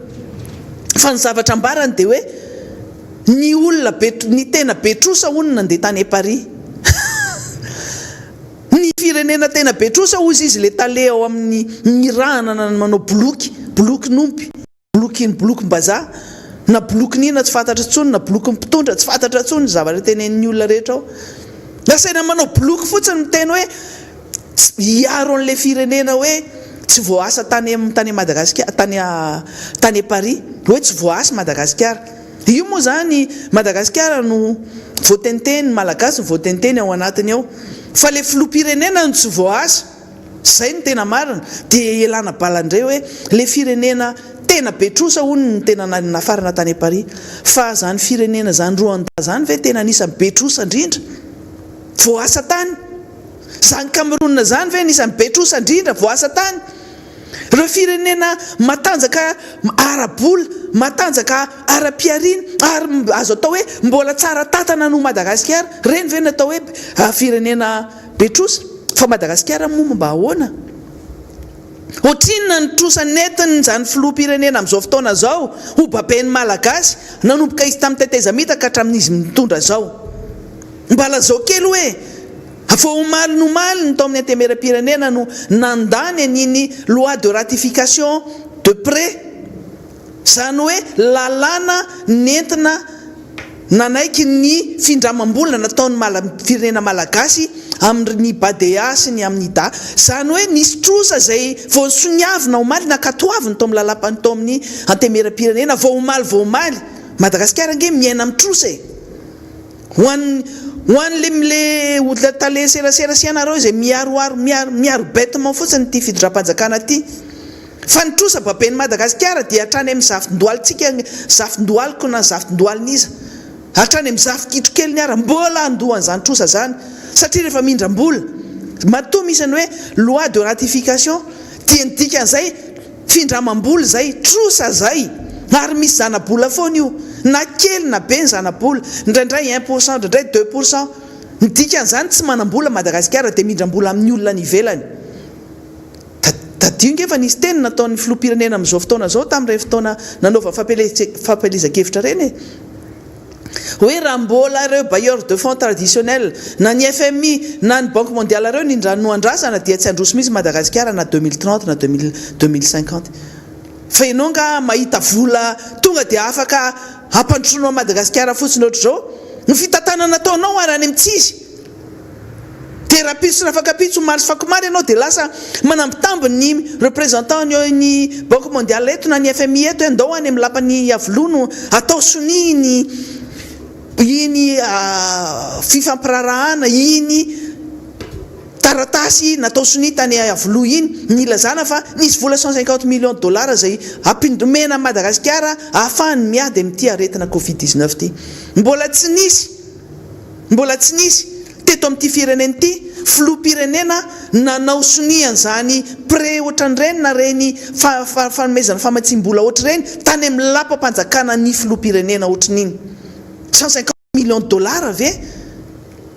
tsy manakambo nefa voaviana anao nanaratsy ny FMI sy ny Banque mondiale. Dia milaza androany fa tsy manana trositsika fa ny trosa nety nataonareo nanomboka reny tamin'ireny fotoana nipetrahana atao amin'ity fitondrana ity. Nisy nge trosa zay tsy maintsy natao satria reny bailleurs de fonds reny rehefa mame trosa tsy le mpitondra aloha no mijereny eo amin'ny sasany fa le vahoaka satria le vahoaka mijaly ohatran'ireny resaka kerere tsy mijery fotsiny nge bailleurs de fonds sy ny mpiara-miombona toka amin'ireny mijery an'le vahoaka izy dia mame fanampiana mame vola mampindram-bola fa tsy hoe noho ny fitiavany an'le filoham-pirenena akory manokana. Ary izy raha moa tsy hainy akory zany manao négociation zany mbola millénarany io dia tsy rehirehany zany. Madagasikara miaina amin'ny trosa ary 80% ny budget de l'État ny teti-bolam-panjakana dia trosa sy vola azotsika avy any amin'ny mpamatsy vola avy any ivelany daholo. Ny 20% zay zany noeritrereto hoe avaiza ny fampidiram-bola eto Madagasikara ary mbola mameno an'izay tena goavana indrindra dia mbola ireo sehatra tsy miankinareo amin'ny alalan'ny vola aloha ny etra ny impôt taxe sy ny saretrarehetra. Ary tsika rehetra malagasy zay mikarama mbola mandoha an'izany etra zany koa fa tsy hoe noho ny fahaizana manokana ataon'le filoham-pirenena dia hoe tsika tena raha mijery ny fomba fiainan'ny mpitondra raha mijery ny fomba fitenin'izy menakavy eo dia Madagasikara ohatrany hoe any Dubai zany tsika ohatrany hoe any firenena tena mandroso zany tsika fa mandiana mandeha mivoaka kely etsy ananina etsy anosopatrana kely eto dana jereo fako e nefa irerehana fa hoe namena 10 milliards d'ariary andro anapina ny tanina vohitra Tananarivo ny vohitra Madagasikara i Tananarivo mbola miverina foana ao anatin'iny tononkira iny ho iaho hoe miela dia mbola tsy tara aza le vahoaka efa ozy izy hoe ananana onio ingy ianareo e ary tsy hitsahatra miteny an'izany satria efa tany tsy tandalana efa manao zay tiany atao daholo zao nareo nanapaka hoe tsy mahazo mivory tsy mahazo atao zao fa nareo ihany manao ny zavatra contraire ny zavatra mifanohitra amin'ny zavatra voalazanareo sy ny fepetra ataonareo. Mbola tafiditra ao anatin'izany resaka tamin'ny 2009 mbola resahako foana satria tsy mitsahatra hiteny an'izany fa mitena an'izany Madagasikara zany nitohy nanomboka tamin'ny 2009 ka hatramintsika miteny zao fa mitena ny fiainana malagasy mitohy hatramin'izany dia miato kely tamin'ny fotoana ny filoha teo aloha Rajaonary Mampianina dia tohizina indray amin'izao tsika miteny zao. Dia nareo no mieritreritra fa mandeha amin'izay satria ny priorité anareo tsy priorité an'ilay vahoaka malagasy ny priorité anareo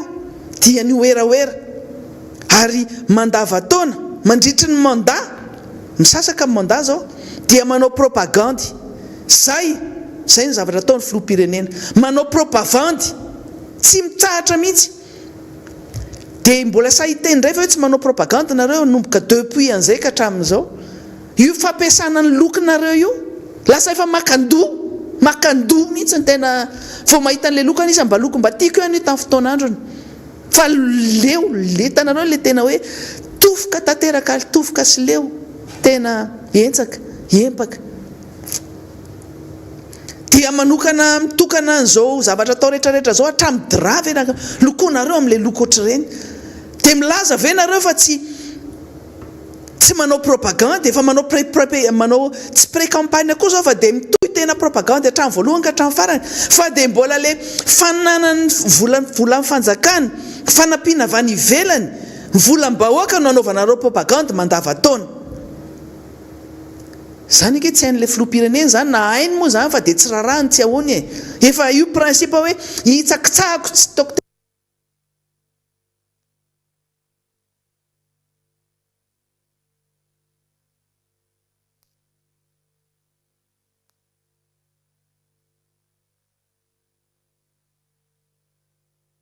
tena ataoko any amin'ny tsy tiavan'ny olona, tsy tiavanareo azy mihitsy.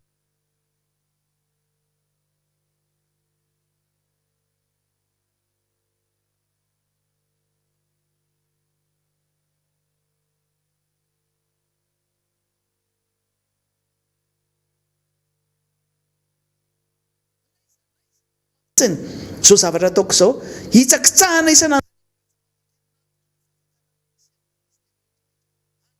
isanandro lalam-pandroenana fa ny lalàna velona eto amin'ity firenena ity nge mazava tsara hoe neutralité de l'administration e. Satria tsy azonareo ny filoham-pirenena dia fantatritsika fa hitantsika hoe rehefa ratsy ny zavatra atao any faratapony, ratsy daholo ety ambany ety. Rehefa tsara, rehefa modèle na exemple tsara ny any faratapony, manaraka daholo ny ety ambany ety. Fa rehefa hoe ratsy, pas d'exemple, mauvais exemple, dia inona ny zavatra antenaina eo e? Ohatra ny olona ohatrany io ray aman-dreny tsy toteny amin'ny ankizy intsony raha ohatra ka ray aman-dreny mamilava, tsy misy masoandro mihiratra mihitsiny, fa olona mamono vady na mamono zanaka tsy mitondra vola ao an-trano, tsy hajainy zanany intsony e. Ary aza gaga koa raha ohatra ny zanany ao anatiny ao an-trano koa lasa misotro ihany koa na manao zavatra hafa zava-doza koa. Misy exception fotsiny angambany amin'ny indraindray. Fa ny zavatra misy eto amin'ny firenena ity, ny exception dia lasa hoe rehefa miasa ny fitondram-panjakana dia miteny hoe miasa nge zay e. Dia le asa ataony dia alaina sary dia hoe io fa miasa le fitondram-panjakana. Tsy izay no izy. Ny fonction régalienne, ny fonction normale na fitondram-panjakana, tsy anaovana poerapoera, tsy anaovana oeraoera, tsy dedehana, tsy sekosekoana, fa miasa normal. Dia tsy isorana koa izy amin'izay. Izay no ny fidianana anazy sy karamana anazy. Tadidiko tampoka indray koa le hoe ny teny ny filoham-pirenena hoe ny karama noho ny tsy handray karama izy mandritra ny maha filoham-pirenena azy. Fa omeny an'izao hatramin'izao aloha dia tsy hitantsika izany. Raha sy hoe raha mikabary indray izy raha amin'ny tapabolana maleto hoe dia nomeko ny anina sy anina ny karamako. Fa ny anazy moa zany rehefa miasa izy dia hoe miasa, tsy izay no dadiavy vahoaka aminao tompoko. Tsy exception ny fiasana ataonareo, ny asa ataonareo tsy exception. Tena normal, aza miandry sitraka amin'ny vahoaka nareo hoe miandry gratitude. Tsy izay. Ny lasa fahita amin'izao fotoana zao dia lasa fahita dia ianareo tsy miasa, tsy mahavita zavatra. Zay no zavatra normal amin'izao. Satria mifamatika ilay izy. L'exception devient la règle. Ohatran'ny hoe zany hoe raha any amin'ny fitsarana dia ny olona mahazo liberté provisoire no tokony règle ary ny fampidirana MD no exception.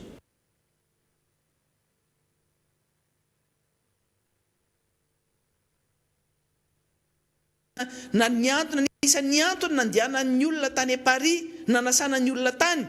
dia ny amafatrosa anisan'izay fa resaka hiatrehana ny crise économique noho ny fisiany crise sanitaire tompoko. Raha tsy azon'ilay filoham-pirenena zany dia ao mba misy mpadika tena eo na misy olona mpanolo-tsaina ihany eo. Le mpanolo-tsaina ao anatin'ny fitondrana moa zany dia mahavariana antsika hoe iza marina fa nitenenina teto averiko eto andia anjaza vavy andia ambehivavy tsy haina tsonina lana vavy zany no ao mpanolo-tsaina sy mpanao zany asa zany. Azafady to relation internationale misy talehan zany relation internationale zany eo amin'io amin'izany présidence zany ataovy fanadiadina tsy haiko teniko hoe misy andia ambehivavy fa tsy haiko na lana vavy anisan'izany dia antanio inona mba asa nataony io lasa fotsiny resaka conférence de Paris afa-baraka le Madagasikara kely Madagasikara sy Malagasy ny afa-baraka le filoham-pirenena no tsy voasa satria tsy mana crédibilité dia zay tsika menakavo no sahirana lazaina fa tsy manana trosa fa ny olona manana trosa ny tena mandeha any manana trosa mibaby trosa tsika hatrany amin'ny zafy tsy fantatra tsona hoe mbozafy inona ny farany trosa amin'ny savovina ary eo ambabentsika eo ambabentsika eo zany miaina amin'ny trositsika miaina ambony tsokokotsika manana harem-pirenena manana vola manana zay zavatra nanana rehetrarehetra na volamena na inona io androany tokoa misy nivoaka ny didy misy fitsarana mikasika ny Gold Gate any Afrika Atsimo hitantsika eo inona ny vaovao mikasika any any fa manaraka an'io akaikitsika fa nazanazanana mitohy foana ny fanondranany ary zay malala an'izany reo avion privé reo miaka-midina miovato eo ninina teneniny ato amin'ity fitondram-panjakana ty tsy hay intsony ny olona manodidina ny vato mahita foana hoe iny misy avion tonga iny avion midina iny avion tonga iny midina avion kely avion lehibe misy foana zany tsika no tenenina fotsiny hoe midina sisy tany tsy mandeha ny avion privé tsy misy zao la preuve misy avion ny Air France 934 tonga foana misy mandeha misy tonga misy olo-patatra hoe mitondra fanafody avana ampitondraina entana hoe misy volna ry misy volna ty misy foana zany isanandro raha ny tiako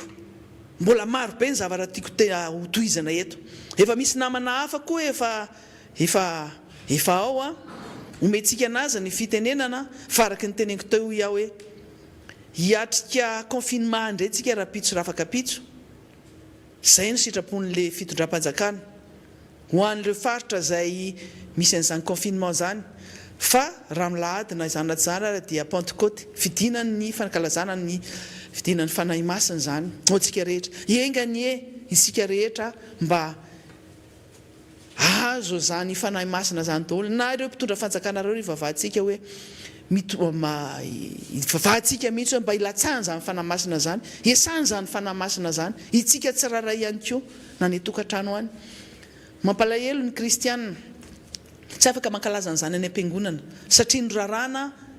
nidina indray ny fiangonana eto amin'ny toerana zay lazaina fa misy ny Covid-19 reny engany mba misy fanahy masina ilatsaka amin'ny mpitondra fanjakana iemotra amin'le décision satria efa fanaonareo ihany ray manao salegy reny no angalana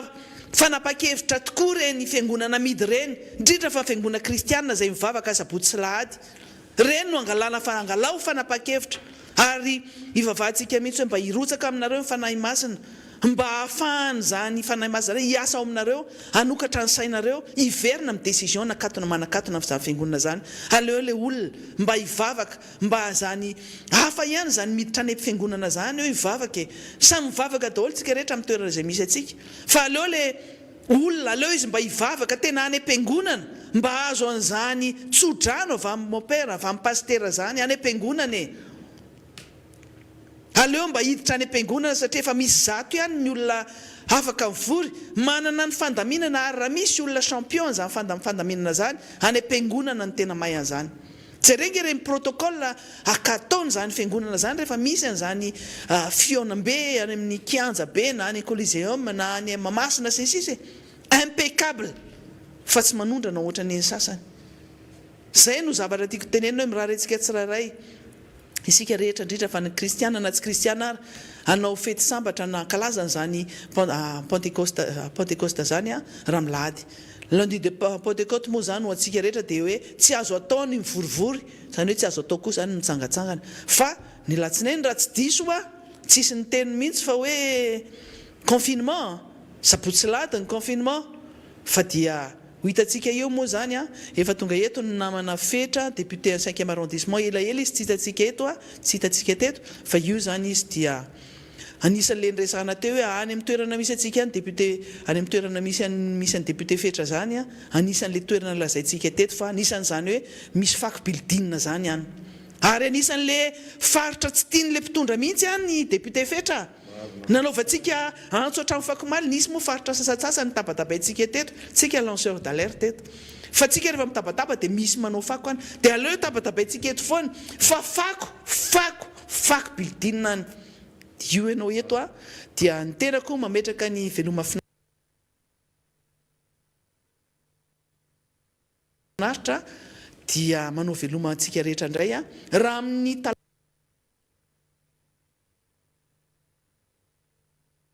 indray zany tsika mifankahita eto a dia samia samahita in'Andriamanitra ara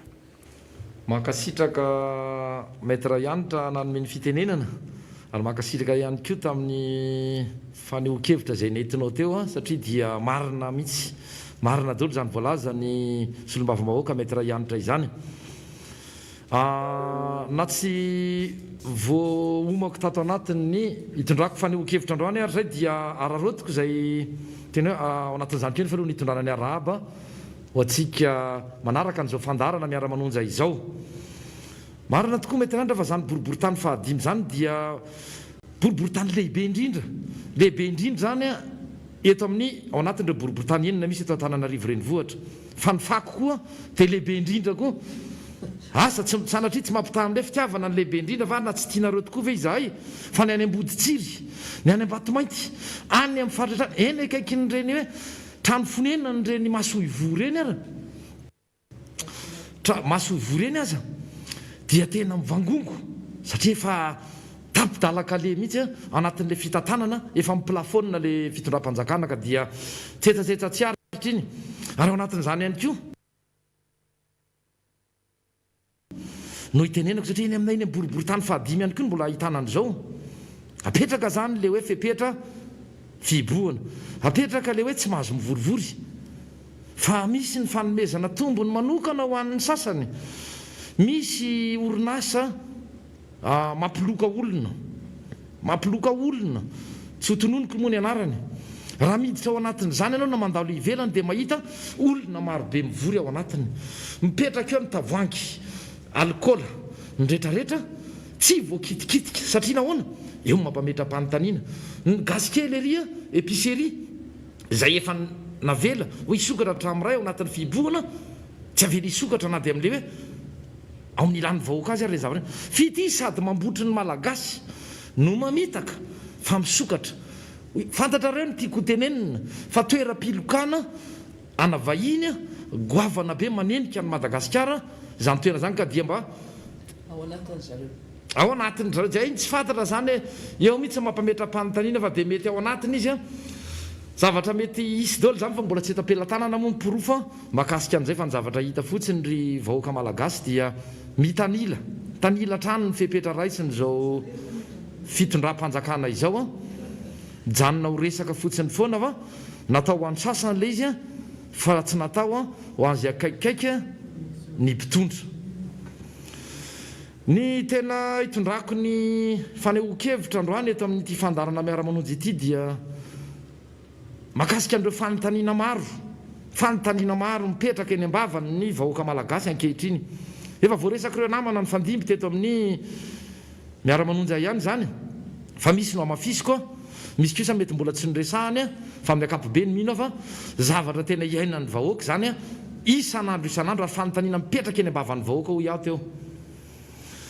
fanontaniana dia tsy voavaly mametraka izahay mametraka ny vahoaka mipetraka ny fanontaniana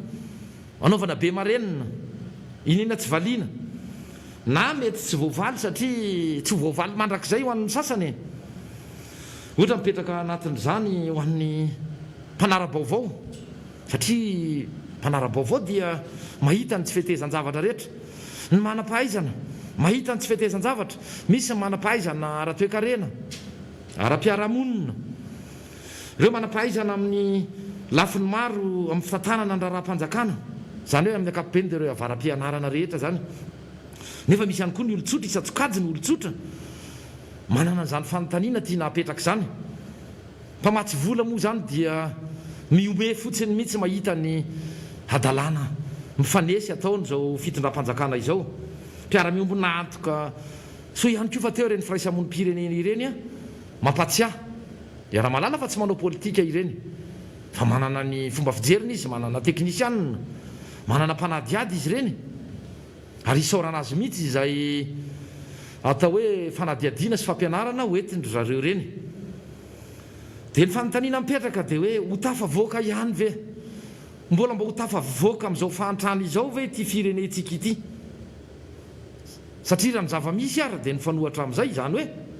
miamilentika dia milentika, dia miamilentika dia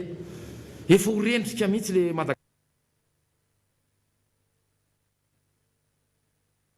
Madagasikara. Marina tsy sambo no natao sary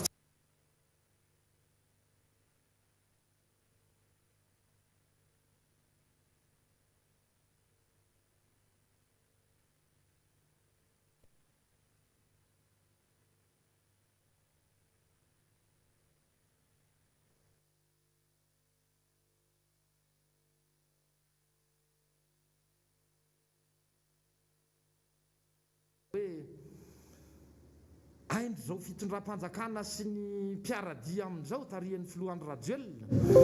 ny maka fahefana na tamin'ny fomba ahoana io na tamin'ny fomba ahoana fa naka fahefana izy a eo ampelatana ny fahefana. Iverenako ny 7 naka fahefana tamin'ny fomba tsy ara-dalàna. Izy moa milaza fa etsy bahoaka iny a izy rery mino fa izy rery ny ino an'izany. Nandeha indray ny fifidianana, nasiana saritsary fifidianana zay feno loko atao hoe osika kajikajy maloto tao anatiny, azony ray ny fitondrana tsy maninona. Nanetry tena nanaiky ny filora valomanana, ianao no lany, ianao no voafidy, na tsy resy lahatra ary izy a fa noho ny fitsinjovana izay le hoe tombontsoam-pirenena dia nanaiky izy tamin'izany 7 sy 4 zany, ary nanatrika mihitsy, nanatrika ny voka-pifidianana fanambarana izany teny anivon'ny ACC. Dia nandeha nitoy ihany ny tantara, aizany misy atsika amin'izao fotoana izao, 2 taona sy tapany aty aoriana ary petraka ny fanontaniana aty ampisasahany fepitao mpiasany zany filoham-pirenena izany. Aiza daholo amin'izay le zava-misy e, manao tombanezaka isika vahoaka, aza resahany itsony zany Covid-19 zany e, tsy sakana mihitsy zany satria ny fanohatra amin'izay ary no nisy teto fa nahafahan'ny firenena malagasy sy ny mpitondra fanjakana nahazo famatsim-bola tsy toko tsy firoana amina lavitrisa maro. Fa izao tsy hitanao ny tena nandehanan'izany vola zany hoe nakaiza marina moa, natao inona daholo zany vola rehetra zany. Fa tamin'izany fotoana dia natomboka tamin'ny fifidianana fampatsiahivany dia 4 zay tsy tena hitanao zay nilana azy a 20 isa. Nandehandeha teny ny écran plat, nandeha teny ny bonbon sucette, teny hoe dia rebrebena teny le vahoaka dia ohatry ny tratra mifandraikirekena dia natoritory dia adinony vahoaka fa fahantrany a ny tenam-bola iarahany miaina isan'andro. Dia aiza ho aiza ary zany fampandrosoana nampanantenaina izany satria iaraha mahalala fa IEM volana vitsivitsy alohan'ny fifidianana filoham-pirenena dia nanaovana fanambarana manimezinezina ary nampimety amin'ilay izy dia voalohany aloha tamin'ny teny frantsay a sady tany ivelany nanaova ny filoham-pirenena ankehitriny a izany hoe drafitra na initiative émergence Madagasikara moa no anarany a, tsy haiko anatiny daholo zany ny zavatra rehetra hoentina mampandroso. Dia zao no nambara tao ry vahoaka malagasy, ny fahatarana rehetra, ny tsy faiza mitantana nataon'izay mpitondra ny fandimby tata anatin'ny 10 taona dia ho adinitsika zany rehefa avy fa atao anatin'ny 10 mandaty 10 taona fotsiny izy dia ho avy zany fampandrosoana zany. Aiza zany fampandrosoana amin'izao tsika miteny izao. Andriamatoa filoham-pirenena sy ny mpiara-miasa aminy gouvernemanta ianareo mpanaradia ny filoam-pirenena mba lazao aminay hoe aizy zay le hoe azakazaka ho atao anonerana ny 10 taona tsy nisy fampandronana ny teto amin'ity firenena ity fa ny mifanohatra amin'izany zavatra zany misy fa na le atao hoe plan émergence ara PEM hatramin'izao tsika miteny zao mbola tsy tonga anao ny fotoana asa ohatra ny ambaty bevoka fa efa volana vitsivitsy talohan'ny farany iny taona lasa 24 iny no nambara fa ho avoaka pabe maso zany tsy misy zany aty amin'ny fisasahany fepitao-piasana dia misy zavatra ho antenaina veny amin'izany satria zany le planina sy le drafitra ara tsy hita efa aty amin'ny tapany faharoany fepitao-piasana zao filoam-pirenena izao araky ny teniko tsy hitanao za amin'ny PEM izany mipoapoaka foana le anarana zay le nytenen'ny metra ianitra teo vao eo hoe oeraoera ny betsaka champion mihitsy champion du monde tompon-daka era-tany tamin'ny fisehosehoana tamin'ny balarora tamina teny tsy voahevitra satria miteny zavatra anankiray dia mody mandroso manao dingana ray fa miemitra dingana anankiroa na telo akory aza azagaga isika raha farany miady farany miady gisitra ary iraisan'ny rehetra zany fa tsy neto anivo miara-manonja ihany iraisan'ny mpanao politika zany ny akamarony iza mpanao politika mbola sa ilaza fa mandroso isika amin'izao fotoana izao akoatran'ireo pisolelaka akoatran'ireo mpanaradia sy pray atoko amin'ity fitondram-panjakana ity ny sasany araka ny tenen'ny metra ianitra teo dia menatra mihitsy misalotra n'izany hoe anarana solombavam-bahoaka IRD izany efa nyteneniko zay tamin'ny herinandro lasa iny raha nandalo teto ny tenako tamin'ny zoma tamin'ny herin'ny androany hoe menatra ane zany namana solombavam-bahoaka zany fa nilazainy fa tsy miankina izy raha tany am'sy ny mpitsahabo azy zany hoe tsy efa hitanareo taratra fa tsy zatra mandeha am'izay izy eto efa menatra ny namanareo ary tamin'izany koa no niteny fa raha misy solombavam-bahoaka mbola samy joro miaro amin'izao fitondram-panjakana zao tsy mihoatry ny telo zany ve dia tsy efa tokony angalanareo lesina hoe misy zavatra tsy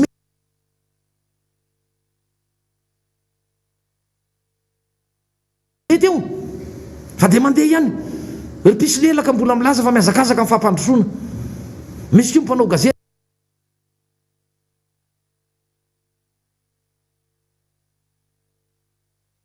areo mbola samy laza fa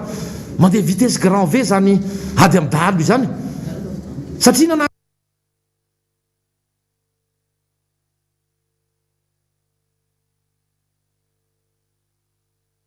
angana base anankiray base opérationnel BOA moa ny anarany teo any atsimotsimo any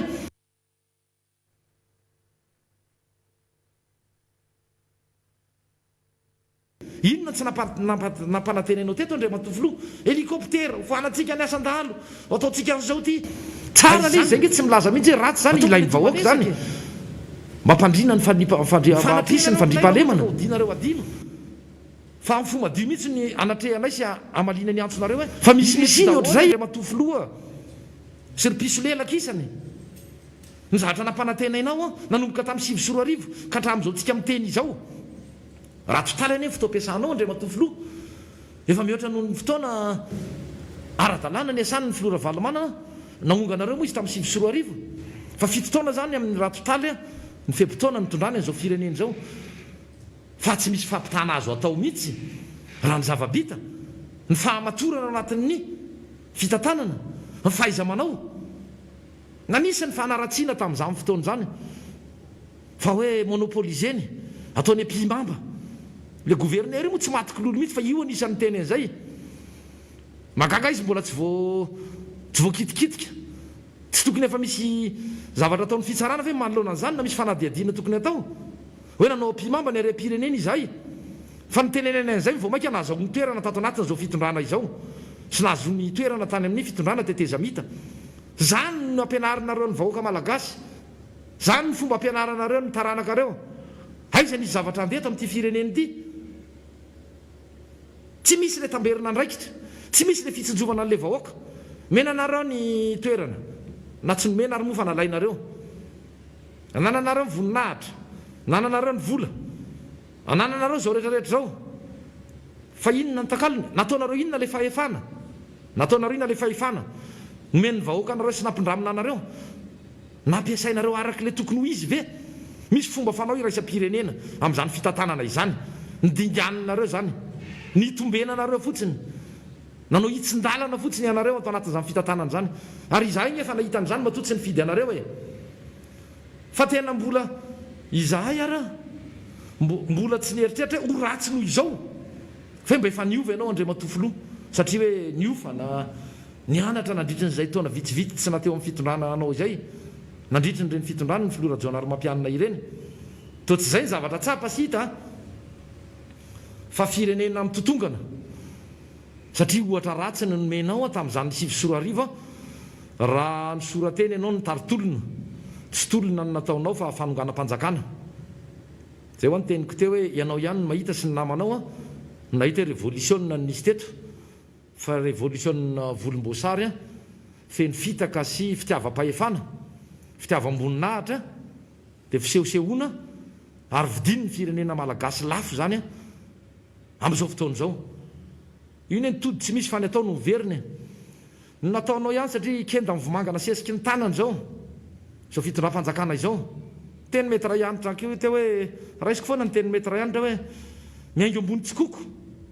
be dia be ny teny azo ilazana n'izao fitondram-panjakana izao hoe madio ivelana oatra ny fasana ny zavatra rehetra jerena dia to mamirapiratra ny fiara ny akanjo ny fiainana akapobeny ny anareo zay sy ny manodidinareo ihany fa ny 7 isan-jato mahagaga to tsy hitanareo mihitsy ka iverenako mahakasika an'izay tsy fahitanareo ny tena fahorian'le malagasy zay nalefa daholo zao vatitsinjo kalitsinjo nalefa ndray tateoriana ny tokantrano sankonana miarina dia voafetra ihany zany satria iaraha malala fa tsy misy ny vola tany aloha tany nefa tany fampielezan-kevitra ny fifidianana dia hoe tsy mila ny vola avy any amin'ireo mpamatsy vola mahazatra fa vitatsika io oa mahamenatra mampanongo tena mihitsy izao raha tsy nisy an'ireo isika ary vahoaka malagasy efa nyrokahatra niaraka tamin'ny omby teny an-tsaha teny satria eo ary ireo mpamatsy vola sy mpiara-miombonatiko ireo mbola izao no mahazo atsika ka tsy tokony anadina anareo fa adidin'ny vahoaka adidin'ny malagasy tompona ndraiky raha tena olo-pirenena no mitaky no miteny ny zavatra tsy mety no mampatsiahy hoe inona le fifanekena natao inona le vely rano natao tonga ty amin'ny fisasahan'ny fepito-piasana izao ny filoha-pirenena eo le anaovana tombanezaka aiza ho aiza le vely rano raha roa televatra 5 hatramin'ny 7 aiza ho aiza daholo ny voalohany aiza ho aiza ny faharoa toy izany koa ny vely rano ny arivo aiza le fako teo mbola teny ndraty namana tata miara-mononja ihany satria ny anina mihitsy tamin'izany fotoana zao be ny tanana zao tamin'ny mbola kandida hoe atero any amiko raha ohatra mahita fako miangona eny ianareo da nareo olona atero any lazay fa mitarika ny olona ikomo ndray zahay fa tazomina amin'ny teniny mihitsy tazomy amin'ny teniny ny mpitondra niza ho avy eo tsy ireo ihany mbola isy mpitondra afifandimby ao arinao adidinareo no mitaky zonareo koa izany ary zonareo ny anana fiainana tsaratsara kokoa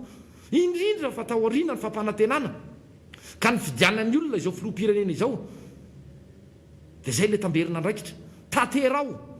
arindrao alamino jereo ny lara-pahamehana taterao ny teny nomena fa tsy ahodikodiny eo satria sahirana le vahoaka dia mietreritra fa hoe tsy manana fitadidiana zafady dia zay le teniko teo ihany ko teo aloha teo hoe aindreo ve ny nampiasa an'le fahefana zay eo ampelantanany iny ve raha malala ny fomba nahazahoany azy moa tsy tena naresy lahatra ny vahoaka maro anisa fa dia io izy io io ny zavamisy fakatsika lesona daholo zany zavamisy rehetra izany ny tao anatin'io lalam-panorenana ny volavolain'ireo ekipa ny filoha Andry Rajoelina io tamin'ny 14 dia misy teny any amin'ny fampidirana any hoe fitiavana, dia misy hoe fihavanana, dia misy hoe fitandrona ny aina. Dray ny teny voalohany indrindra mihitsy alohan'ny hiditra amin'ny tena votoatiny lalam-panorenana na volavolain-drareo sy ny lanindry zareo tamin'ny taona 1922 dia le fitiavana inona le tianareo resahanao sa dia tsy mitovy aloha le fitiavana resahantsika. Fa ny zavatra tsapa amin'ny vahoaka dia fitiava-kely, fitiavana seza, fitiavam-boninahitra, mijanona teo amin'ny namanareo le fitiavana izay vitsy anisa isaina amin'ny ratsan-tanana sy ratsan-tongotra. Vitsivitsy ianareo no manodidina eo dia ireo ihany zany ireo no ampiarana an'izay fitiavana izay. Fa hoana le vahoaka malagasy 520 tapitrisina, ohatra ny tsy tsapan'le vahoaka zany fitiava-kely ny tsapan'le vahoaka. Ao anatin'izany koa fihavanana, zay koa le teny anankiray faharoa ao, fihavanana hono. Raha nahita iverenina anareo nahazo ny vahoaka malagasy indrindra izay tatanivon'ny tiako Madagasikara tamin'izany taona 5 izany 20 nanomanana nireny fanakorontanana ireny dia izao nampiadina ny mpianakavy, ny adiny mpianakavy, ny fandrafy, ny mpivady, ny fandrafy ny mpiaramonina. Raha tamin'ny tantaran'ny firenena mbola tsy nisy an'izany hoe tonga hatramin'ny ohatran'izao ny fifandrafiana nisy noho ny resaka politika, satria noho ny hevitra ny voiziny izao mpitondra izao no nahatonga an'izany ary tompona andraikitra izy. Fahampitehana no nisy teto, fanaratsiana amin'ny filora valomanana no nisy tamin'izany fotoana, mangolo-karena, manao ampihimamba. Fa zao ny adin'le vahoaka, marina hoe zonareo vahoaka, zontsika malagasy ray manontolo ny mitaky fiainana tsaratsara kokoa araka ny teniko. Fa ny paikady nataon'ny filora valomanana tamin'izany fotoana no nahafahana ny fe ny vidiny reny PPN tamin'ireny fotoana reny. Ohatrinona ny menaka amin'izao tsika miteny zao tafakatra 5,7 ny litatra. Efa ao anatin'ny 10 taona ve dia hiakatra avy firy eny ny vidiny menaka. Nefa efa nomena ny namanamana vahiny izany famokarana menaka izany any Toamasina nanomboka tamin'ny taona 20 dia tsy miteny le fanjakana asivy-tavangy manara-penitra mba rao maso ireo marina nanampy anareo reo tamin'ny fanonganam-panjakana, nanampy anareo reo tamin'ny fitantanana ny tetezamita. Fantatray tsara zany olonjana, tsy miteny ianareo araka ny tenin'ny député fidèle, tsy sahanareo mikitikitika andro karana. Za tsy miteny ratsy daholo ny karana na ny vahiny, fa misy karana eto manjakazaka marikoriko mihitsy ary ohatrany tsy azo kitikitihana ary mbololoza dia ho avy keo ty resaka hodiniana tolo-dalàna natolotry ny solombavambaoaka IRD mahakasika ny fizakana sy ny fahazahoana ny zanjom-pirenena malagasy izay te hotoherinay hatramin'ny farany. Marina hoe aoriana ny dinidinika fa tsy hanohatra be fahatany, fa mila alalinina mba diniana ny fanao ny firenen-kafa. Efa reo vahiny ireo indrindra ny karana nefa tompony lakle mitazona ny zany lakle ny resaka toe-karena malagasy izany. Ohatra ny anarana sy marionnette fotsiny fa misitona ny tady sy le aty ambadika dia ny karana dia miraitsy kombakomba amin'ireo ianareo. Dia vo ianareo efa misahatra mitranga dia mody mivavaka ery ianareo dia mody mitomany ianareo dia manao ranomasom-boay. Fa ianareo no nahatonga an'izao fiainan'ny malagasy toy izao. Ny zavatra manaraka dia mahakasika ihany ny verenako ny filora valomana, satria hitako tao amin'ny gazety mpivoaka isan'andro anankiray hoe tena lara-pahamehany zany fanaovan-dalana izany. Ho hitantsika marina moa ny lalam-pirenena fa 13 asa navelo rano fahafiry indray iny izay tsy hanaovan'ny filoham-pirenena ankehitriny politika intsony raha ohatra ka tsy vita. Ho hitantsika eo zany, ho hitantsika eo izany. Fitaka foana ny BDB lalana lazaina fa tsy fihinana, ny lalana amin'ny foto-drafitrasa tokony ho vita voaloha alohan'ny rehetra miaraka amin'ny hôpitaly sy ny sekoly raha misy ny tokony ho atao. Raha teo amin'ny toeranareo zao izahay tsy hitako mihitsy ny anaovana an'ireny hoe hôpitaly manara-penitra na EPP manara-penitra. Raha eo anatin'ny 2 na ray alina ny EPP ataonareo an'izay dia ino no entinareo aseseo ery. Fa maninona tsy namboarina fotsiny reo le EPP fa mijoro, izay sasany tsisy varavarana, tsisy W, tsisy fitaratra, tsy miloko, tsisy tafo. Fa ty ampisehoseho sy te hoerahoera indray ery aminay ery boribory tany fahadimy zao dia misy anankiray eo amin'le kianja filalaovam-baolina efa misy ange eo anala mahitsy cité efa misy anankiroa anala mahitsy tanàna za tsy mitena koa re tsy tia nandroy be fa nitanjony ireny dia resaka politika andrendrehana saim-bahoaka anjonoana vahoaka ndray ireny zao moa izy natao hôpitaly mba esora anatin'le voambolana mihitsy le manara-penitra sy le fenitra fa tsy zatra manara-penitra zany eto tsisy zany eto ny fikafika manara-penitra dia misy ny lainga manara-penitra dia misy ny tsy faiza mitantana manara-penitra dia misy le tsy fahaizana amin'ny ankapobeny mihitsy zany ny zava-misy eto ka mila mihiratra ny mason'ny vahoaka manoloana n'izany zavatra rehetra zany mila saly vahoaka mijoro tsy anakorotana fa mitaky ny zony firenena resahana foana hoe firenena manan-karena zao Madagasikara zao fa miaingo ambony tsikoko zara raha mihinana zara raha mitafy zara raha fa mampiana-janaka tsy afa mitsaby tena nefa araka le teniko tany aloha hoe fampidirana n'le lalam-panondrenana zay nylanindry zareo sy ny volavolaina fitiavana fihavanana fifanajana fitandrona ny aina aizy zany inona miandriandro ny covid-19 telonjato maty tamin'ny digana voalohany tamin'ny andiany voalohany tsy hitandrareo fahatongavany raina hita mifananaova maso be tsy mahita fa efa valonjato indray zao namoiny ainy sy ny lavo tonga indray ny vaksiny hodiny izy mianakavy fanina satria tara vao na rehefa nanapa-kevitra tombo any ny isan'ny lavo nefa firenena nosy zay tsy tokony ho sarotra kokoa no re firenekafa manana sistany iraisana amina firenena hafa tena tsy mahay ranganareo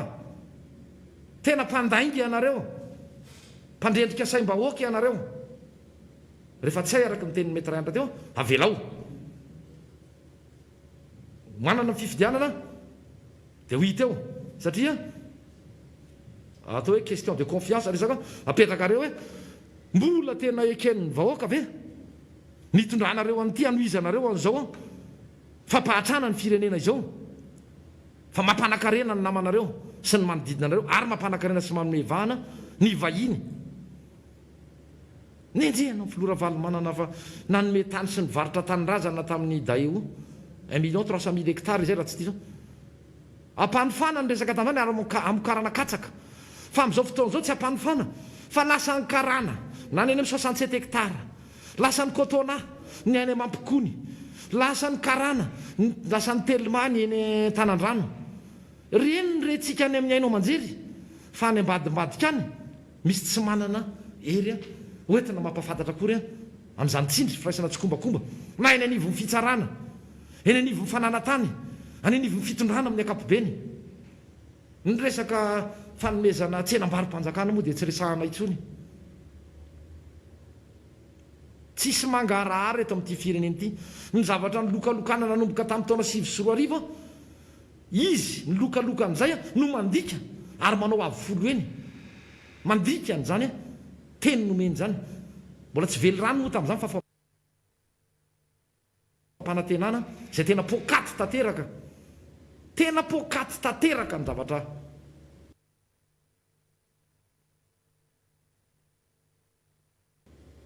nampanantenaina tsy misy vida koki vida ozy izy mety raha ianitra zay tsaroako efa niteny an'izay izy teto dia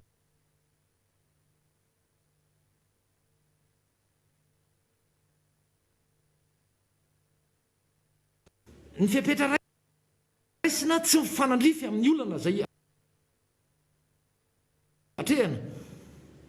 tara vao mireazira midorororo tsy isy oatra anareo tena hoe midoro efa mibadonareo nefa le vahoaka efa nampanantenanareo an'izao zavatra be deabe zao te mbola amafisiko le teniko teo hoe sai ianareo milaza ny zavatra tsy mety ary ny vahoaka milaza ny zavatra tsy mety tsy antony isam-borana azy akory zany satria rehefa tsy manakorotana rehefa tsy manaratsy rehefa tsy manopa fa atreo any hoe mitaky fiainana tsaratsara kokoa zay no lasa mivahoaka mampatsialy fifanekena natao tany amin'ny fampelezan-kevitra sy teo amin'ny fianiana ny filohan'ny repoblika ny vahoaka rehetra mety tsy mahalala ny tena votoatiny zany lalam-panorenana izany fa ny araha mahita reny hoe gouvernoura hoe tsisy président mifoky tany mbola ny fidiana hatreto fa nampiova zavatra zany mitondra anakany amin'ny fampandrosoana kokoa zany satria tompona ndraikitra ny eny fotony mahay misafidy zay olona hitany fa tena avity zany asa zany tsy jerena loko politika fa ny atsara ny tanànany ny ampadio ny tanànany ny anjaka amin'ny fandriam-pahalemana eo amin'izany tanàna kely misy azy zany fa ny dira amin'ny politika dia komity loharano hoe zao fanodikodinana fanampiana nisy tamin'ireny eran'ny Madagasikara ary fizarana mitanila miteraka ady na mpifandrafy mpiaramonina satria misy ny olona nanana tamin'izany ataoko hoe tsy mataotody mihitsy manana fiara raitra mana trano fa tia kely nitaizanareo tamin'ity kely tokony mba nandary rehefa nomena an'ireny zavatra ireny tamin'ireo satria misy ny olona mahantra eo akaiky keliny eo dia sahan'ireny olona ireny nandray zay ny natonga président Ravalo manana nidina mba manandrama ianao Andriamatoufolo Andry Rajoelina mba mandeha eny Anosy be aza mitondra fanampiana ndana mba miresaka fa tsy fantatra zay ampiasona andreo mpiara-miasa aminao reo hoe